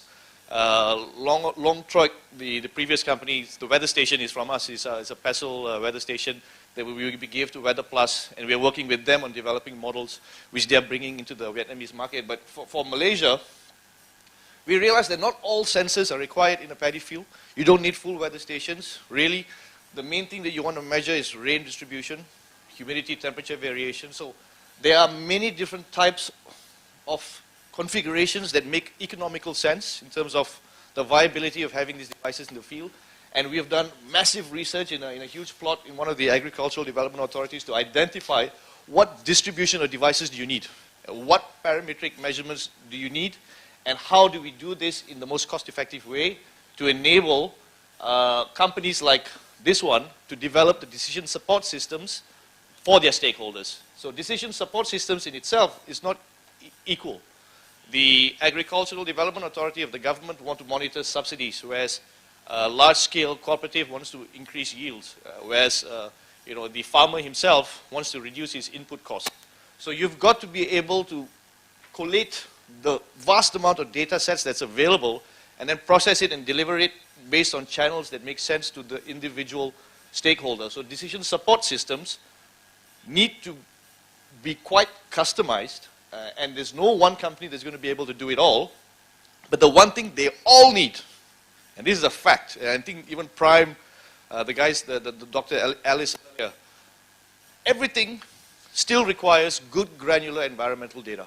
You want to do a yield forecasting system, if you don't have enough environmental data that is real-time and accurate, your yield forecast is not going to be as accurate as you want it to be. If you want to have a disease modeling system, good environmental data from humidity, temperature, and the various different models that have different parametric requirements maybe. If you don't have good data coming in from there, you're going to get very bad output. So sampling helps, but measuring is always the best. But measuring is too expensive. So we've taken the initiative to identify how we can reduce the costs, work with companies outside the initial research I spoke to you about earlier in different sensors, work with companies like this, like Weather Plus in Vietnam, to bring models and solutions that are applicable. But beyond that, also help them and guide them in integrating what we have developed, the data sets that we have, into a system that is actually functional. So this is a system that is being trialed in the Integrated Agricultural Development Authority in Malaysia, where the data sets are coming in, overall management is being monitored, inputs are coming back and forth between the weather, between the farmer. A very small scale, only 10 farmers right now in trial, but they get to use a mobile application where they get the weather data, where they get their advisory SOPs, they get to communicate, they get a little big problem with a company like AgroCloud. They are a customer, but we have to help them because if they do well, then we sell our data. And for them to do well, they need the farmers to adopt. And that's where they're challenged quite a bit. Farmers don't really want to use any of this equipment because it's quite an additional step to their daily life routine that they're not interested in. So gamifying their interaction is a very important component. And we're trying to work around that. But the overall theme here, and what we are trying to say as an IoT company is we need to change the model. And this is what we're doing moving forward. PESEL Instruments as a company, we are no longer interested in selling devices. It's not going to work. In fact, we're going to create networks. And we're going to develop networks around the key agricultural areas of interest. And we're going to make this a data as a service play. And to be able to do that, we need to identify all the various components. But the first most important thing is we need to be able to produce it in Asia so that it's cheaper. And then make sure that we have enough users of the data. So beyond just the agri inputs and the decision support guys, crop protection, your finance, microfinancing, your logistics, your drone companies, we need to have many stakeholders use the data sets that we have. And with that in mind, This is just like an idea of how our grid network would look. But with that in mind, we have more stations to give out. We are delivering, I think, 50 more weather stations as a trial in Thailand. We've given 50 to 60 to Weather Plus in Vietnam. We're doing a little bit more in Indonesia. We want more people to use data and build applications around it, and we're going to pay for the stations. It's co-sponsored by the Austrian Development Agency, and we invite anyone who wants to access this data for whatever purposes that they need it for to contact us, because we're more than happy to create a data-rich environment where we all can benefit from. Yep, so that's it. Okay, thank you very much. And I noted your comment about the coffee, so if you come to Vietnam event, we make sure that there's plenty of coffee. Just Any joking. question? Please.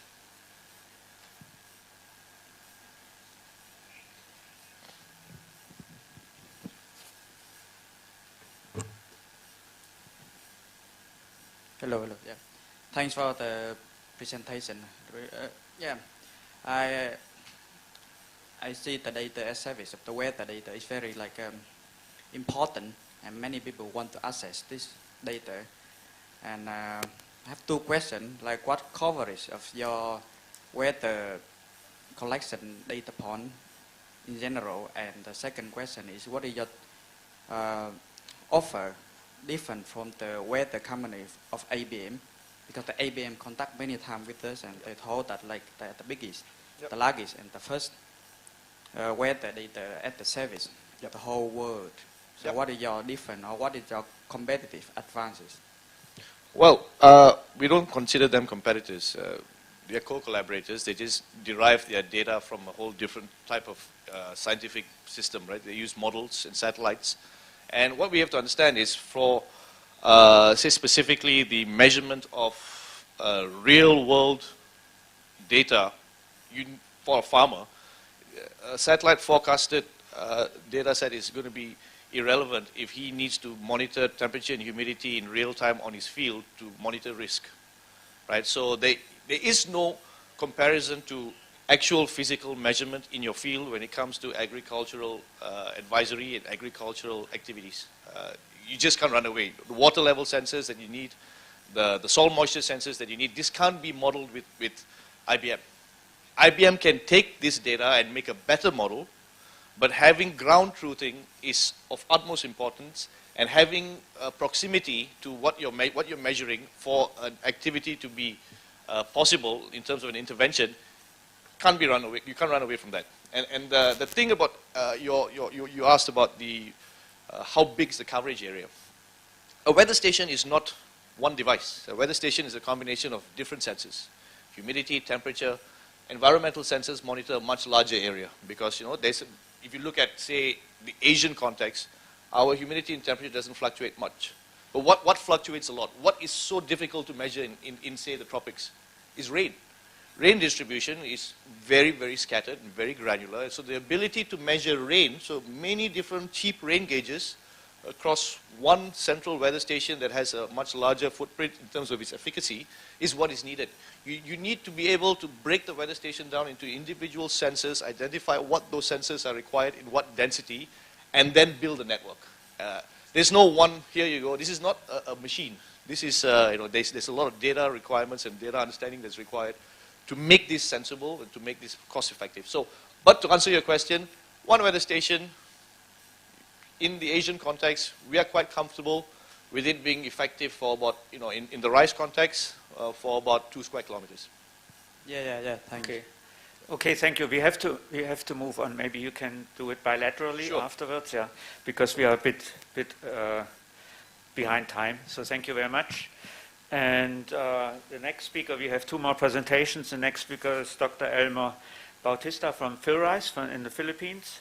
And he will talk about sustainable water management with WaterRise. It's a project in the Philippines, and something might look familiar in this presentation with just the previous one. So Elmer, are you? Yeah, I would like to share my presentation.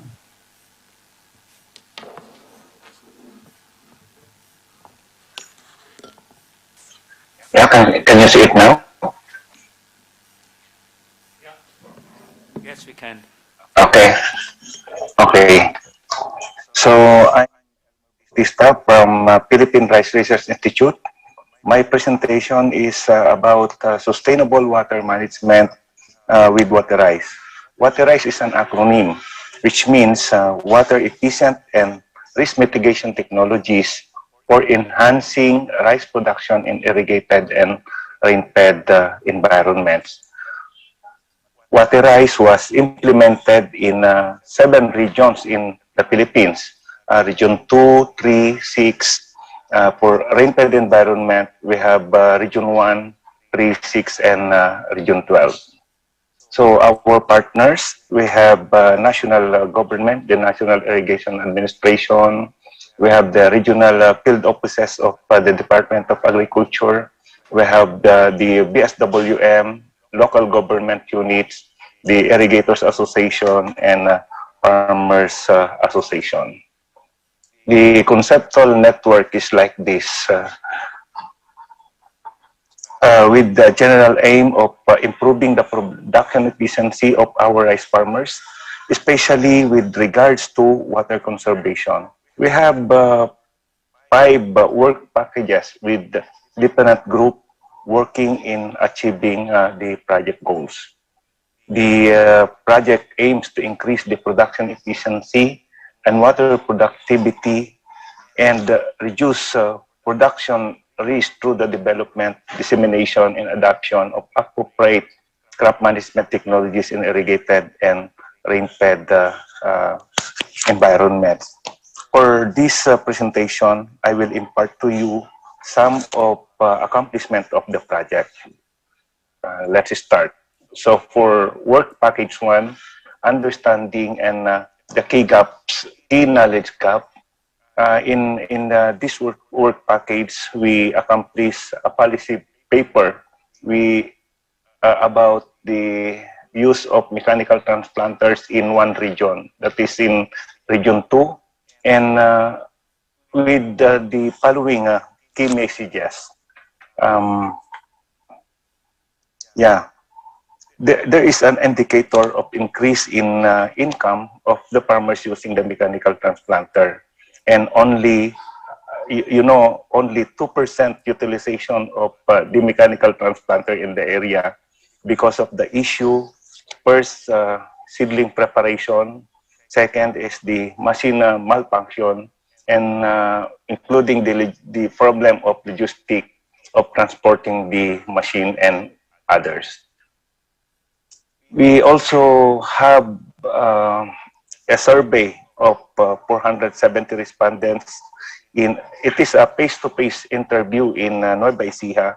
This is the Nueva Ecija is the major producing rice producing province in Nueva Ecija.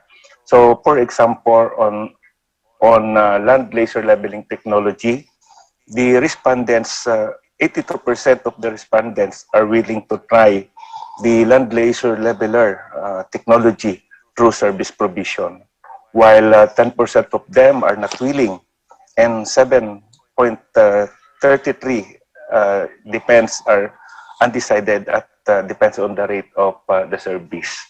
Furthermore, 84% of the respondents are willing to let go a portion of their field. They are willing to give some portion of their field if necessary for the construction of access road, irrigation canal, and other developments of the field. Because during our interview, we give them an idea that our interview will develop the whole area, including road network, access road, and irrigation canal.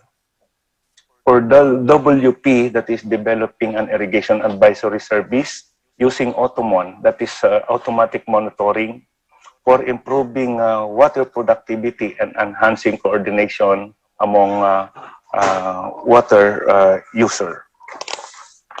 2 types of sensor were tested in the field, that is the field scale sensor. Second is the landscape sensor. Using this automatic monitoring, or Automon in short, text messages will be received about status of your water, or even advise the farmer to irrigate their field when needed. We are using the alternate wetting and drying method for irrigating our field. For work package 3, increase production efficiency through efficient water management, mechanization, and integrated weed management for irrigated environment. For tree croppings, 49 adaptive trials were conducted. It includes 5 demonstrations of land laser leveling, and then 10 demonstrations and trainings of mechanical transplanting, and so on. During our adaptive trials with the following treatment, the farmer's practice, that is the treatment 1. Treatment 2 is mechanical transplanting, AWD, and weed management. The treatment 3 is land laser leveling, mechanical transplanting, AWD, and weed management. So far, except for 2020 dry season, where the cost of laser leveling increased the production cost, production efficiencies in terms of cost of production required to produce a kilo of paddy were lower by 10% than farmers' practice. As you can see, yeah. Here, Waterize recommends technologies, same as adaptive trials, the farmers' practice, treatment 2, and treatment 3. Waterize recommended that technologies obtained up to 35% higher water productivity. That is kilogram of yield grain, kilogram of grain yield per cubic meter of water compared to that of farmers' practice.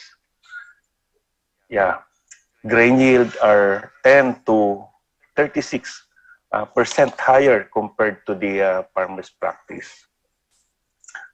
Water efficiency, Waterize recommend technologies were higher grain yields by 10 to 36% and lower production cost by 11% than farmers' practice in Iloilo and Cagayan. Here,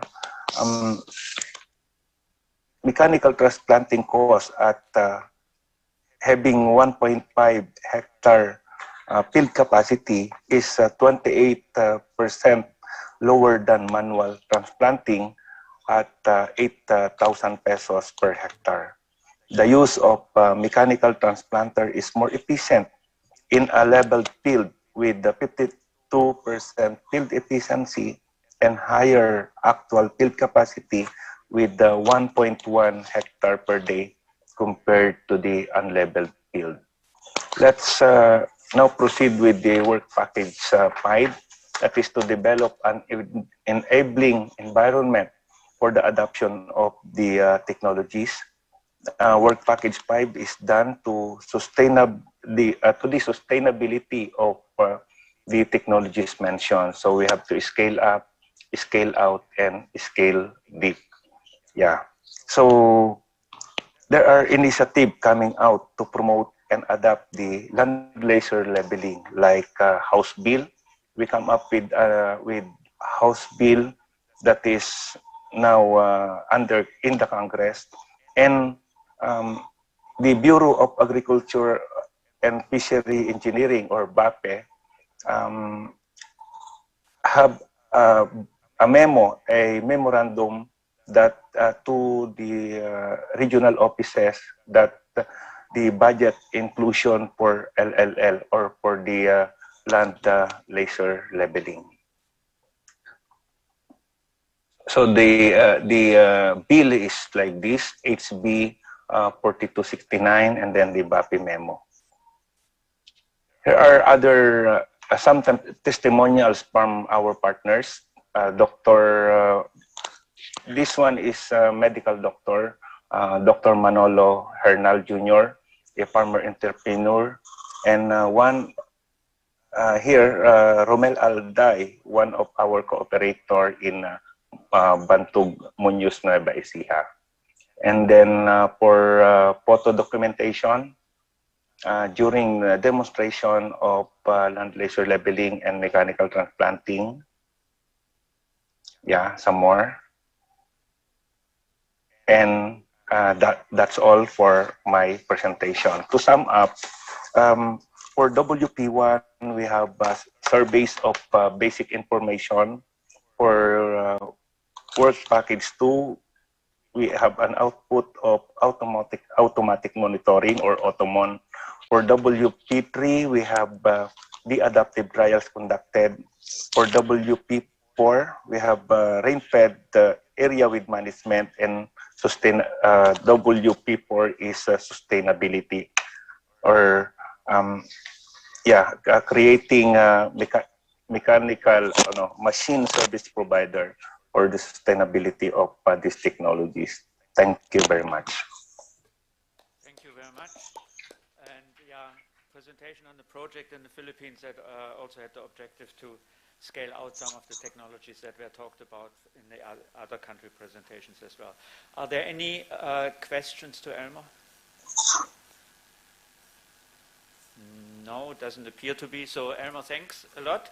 And then we move on to the last presentation of Jacopo Meghini. So apologies, post-harvest is always the last in the value chain. So he's going to talk. We are shifting now to basically post-harvest, and the presentation is on serial automation storage solutions for sustainable rice value chains. And yeah, it's by Jacopo Meghini, CEO of Metalmont, a company in Italy. Okay. Do you need help? Yeah. Can you hear me? Yes. They told me they need to double check the presentation here. Okay. Close this. Yes. Oops. Okay, the mouse is connected because I need to check whether the. Yeah.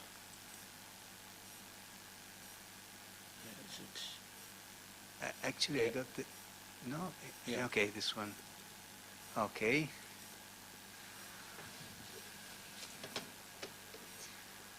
Sorry, need to take just a bit the volume. Where is the volume here? Okay, here. Okay. And I have to plug the audio, please. Can you help me to? How to plug the audio to the mic, to the speakers?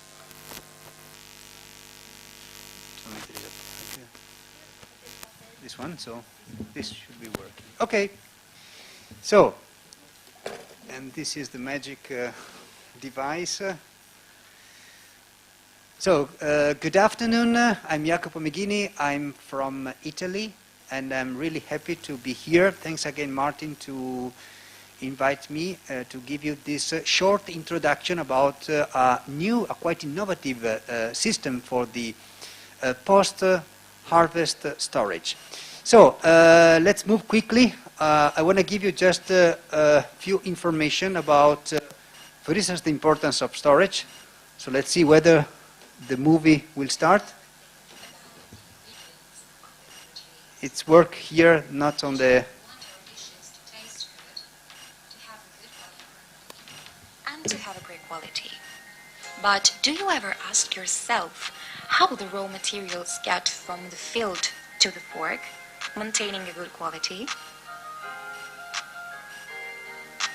If you think about the most common products that we consume, you can realize that at their base there are grains, seeds, pulses, and other products such as cocoa or almonds. And some of these are also used in animal feed. But let's take a look at one particular cereal, the rice. The rice is one of the most eaten products worldwide, with almost 500 million tons consumed in 2012, and a forecast to reach 560 million tons by 2024. This means that the annual average consumption will reach 58.4 kilograms per person. Taking care of this product during its journey from the field to the fork becomes crucial thinking about the rice in consumption. Preserving the rice from damages caused by weather, rodent attacks, molds and bacteria is the key in preventing product losses. That's why it is so important to store the product in a proper way. And that's why it is so important to choose the most suitable storage facility. So this video was introducing what I'm going to tell you now. So we want to try to answer some of these questions, so how we can contribute to reduce the big issue of food loss and waste, how we can manage the storage of perishable products, how to ensure people's safety while increasing the product quality, how to remotely control and manage a stock of material, how to optimize the CapEx and the OpEx, so investments and operational cost, and last but not least, how to jump into a photo solution. So I will give you some information about and some answers to this question. So the first one is, let me just give you a quick introduction about the company. The company I'm representing is an Italian company which is specialized in the design, manufacturing and marketing of solutions for the storage facilities. Can be either silos or flat warehouses. So we are basically, if you look at this food process, so ranging from the left to the right, so we have basically on the left a different kind of cereals, of which rice, paddy rice. Then moving from the left to the right, the first post-harvesting storage is the one driven by local producer. Then we can collect the rice and the cereals in much bigger harbor and train terminals, and then you can have two different processes. The one on top is the one concerning the human food, while the one at the bottom is the one concerning the animal feed. So it's really important to say that around 14% of the global food is lost in the post-harvesting activities, while you cannot see because 17% of the food is wasted in the subsequent processes.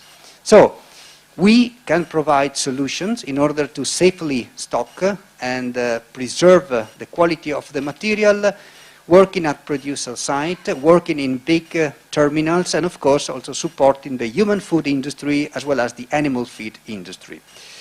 So moving to the solution, in this picture you can see on your left the not common way to store agricultural bulk materials, of which also paddy rice. I'm talking about a flat warehouse.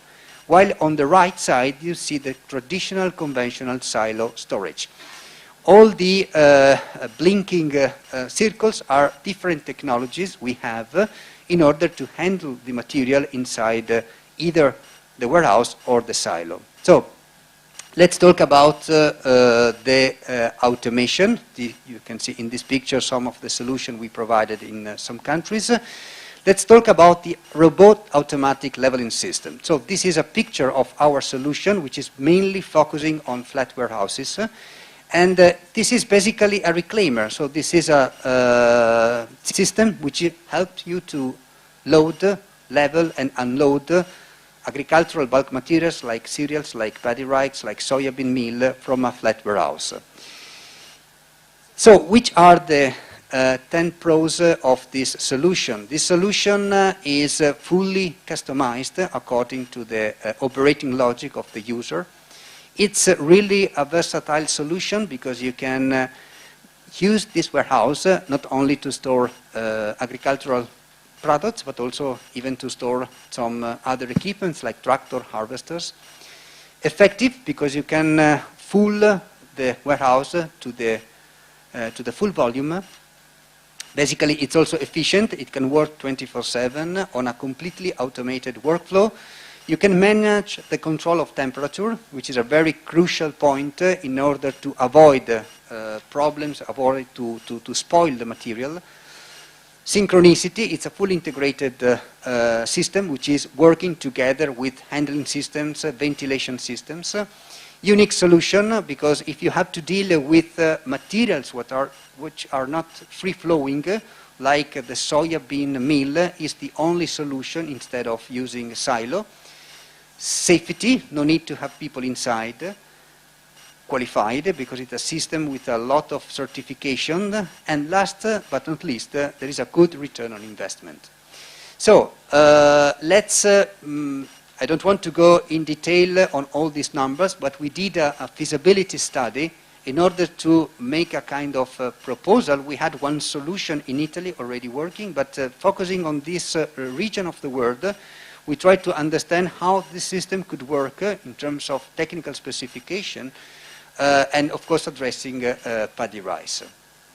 So let's have a look now to this video, which is basically presenting, it's a short video, this system working on paddy rice husks. So basically a byproduct.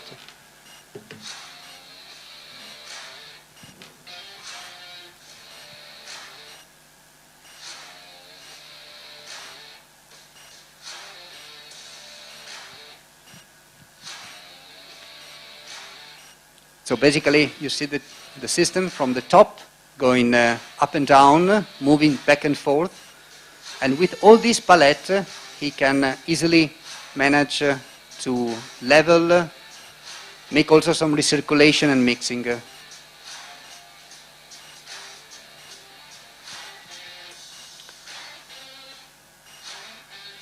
And again, this system is fully automatic, so no need to have a person controlling the system. It can be managed using your smartphone. And again, it's a very safe solution because the warehouse can be completely closed. No need to have bobcats inside or other wheel loaders. So this is one of the video. Of course, you can find more information on our YouTube page. So quickly, moving to some pictures. These are systems we installed in Italy. You can see the different kind of materials. This one is in Saudi Arabia, and dealing with soybean meal. This one is managing corn and rapeseed in Romania, and then we have two big installations working in Russia, which is one of the biggest country in terms of solutions like this one. So I tried quickly to give some answers to the 6 questions I was posing at the beginning of my speech. Of course, if you want to get some more information, we are among the exhibitors, so you can come and visit us at the G16 booth here at the Agritechnica. Thank you for your time, and I hope I've been able to stay in the shorter time frame. Thank you. Thank you. Okay, thank you very much. And yeah, you did actually 5 minutes, 2/3 of the time you used only. So there is time for questions if there are any. No? Everybody's tired, so. I can understand. But really, if you want to come and see also some other videos and specifically discuss how the system could work on the rice post-harvesting storage, please, we can make some times in our booth to discuss and to provide you some more information. Okay, thank you very much. Is there any question in the group to any other presenter from the last session? I don't see any hand. So I think that then we can conclude the seminar. I thank you all. I thank all the presenters for their presentations, the ones that are still here and also the other ones. And I thank you all for joining and wish you remaining good Agritechnica Asia here. And I hope to see you again in August in Vietnam too on the Agritechnica Asia Live. And yeah, that concludes the seminar. Thank you very much to everybody, and yeah, thanks.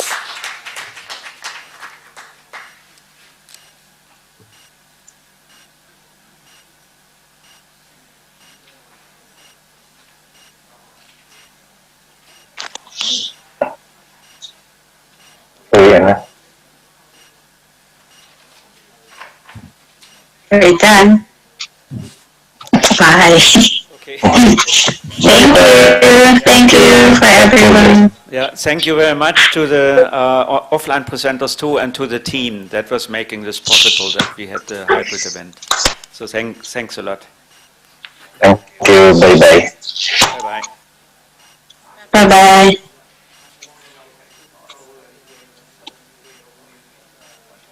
Recording stopped.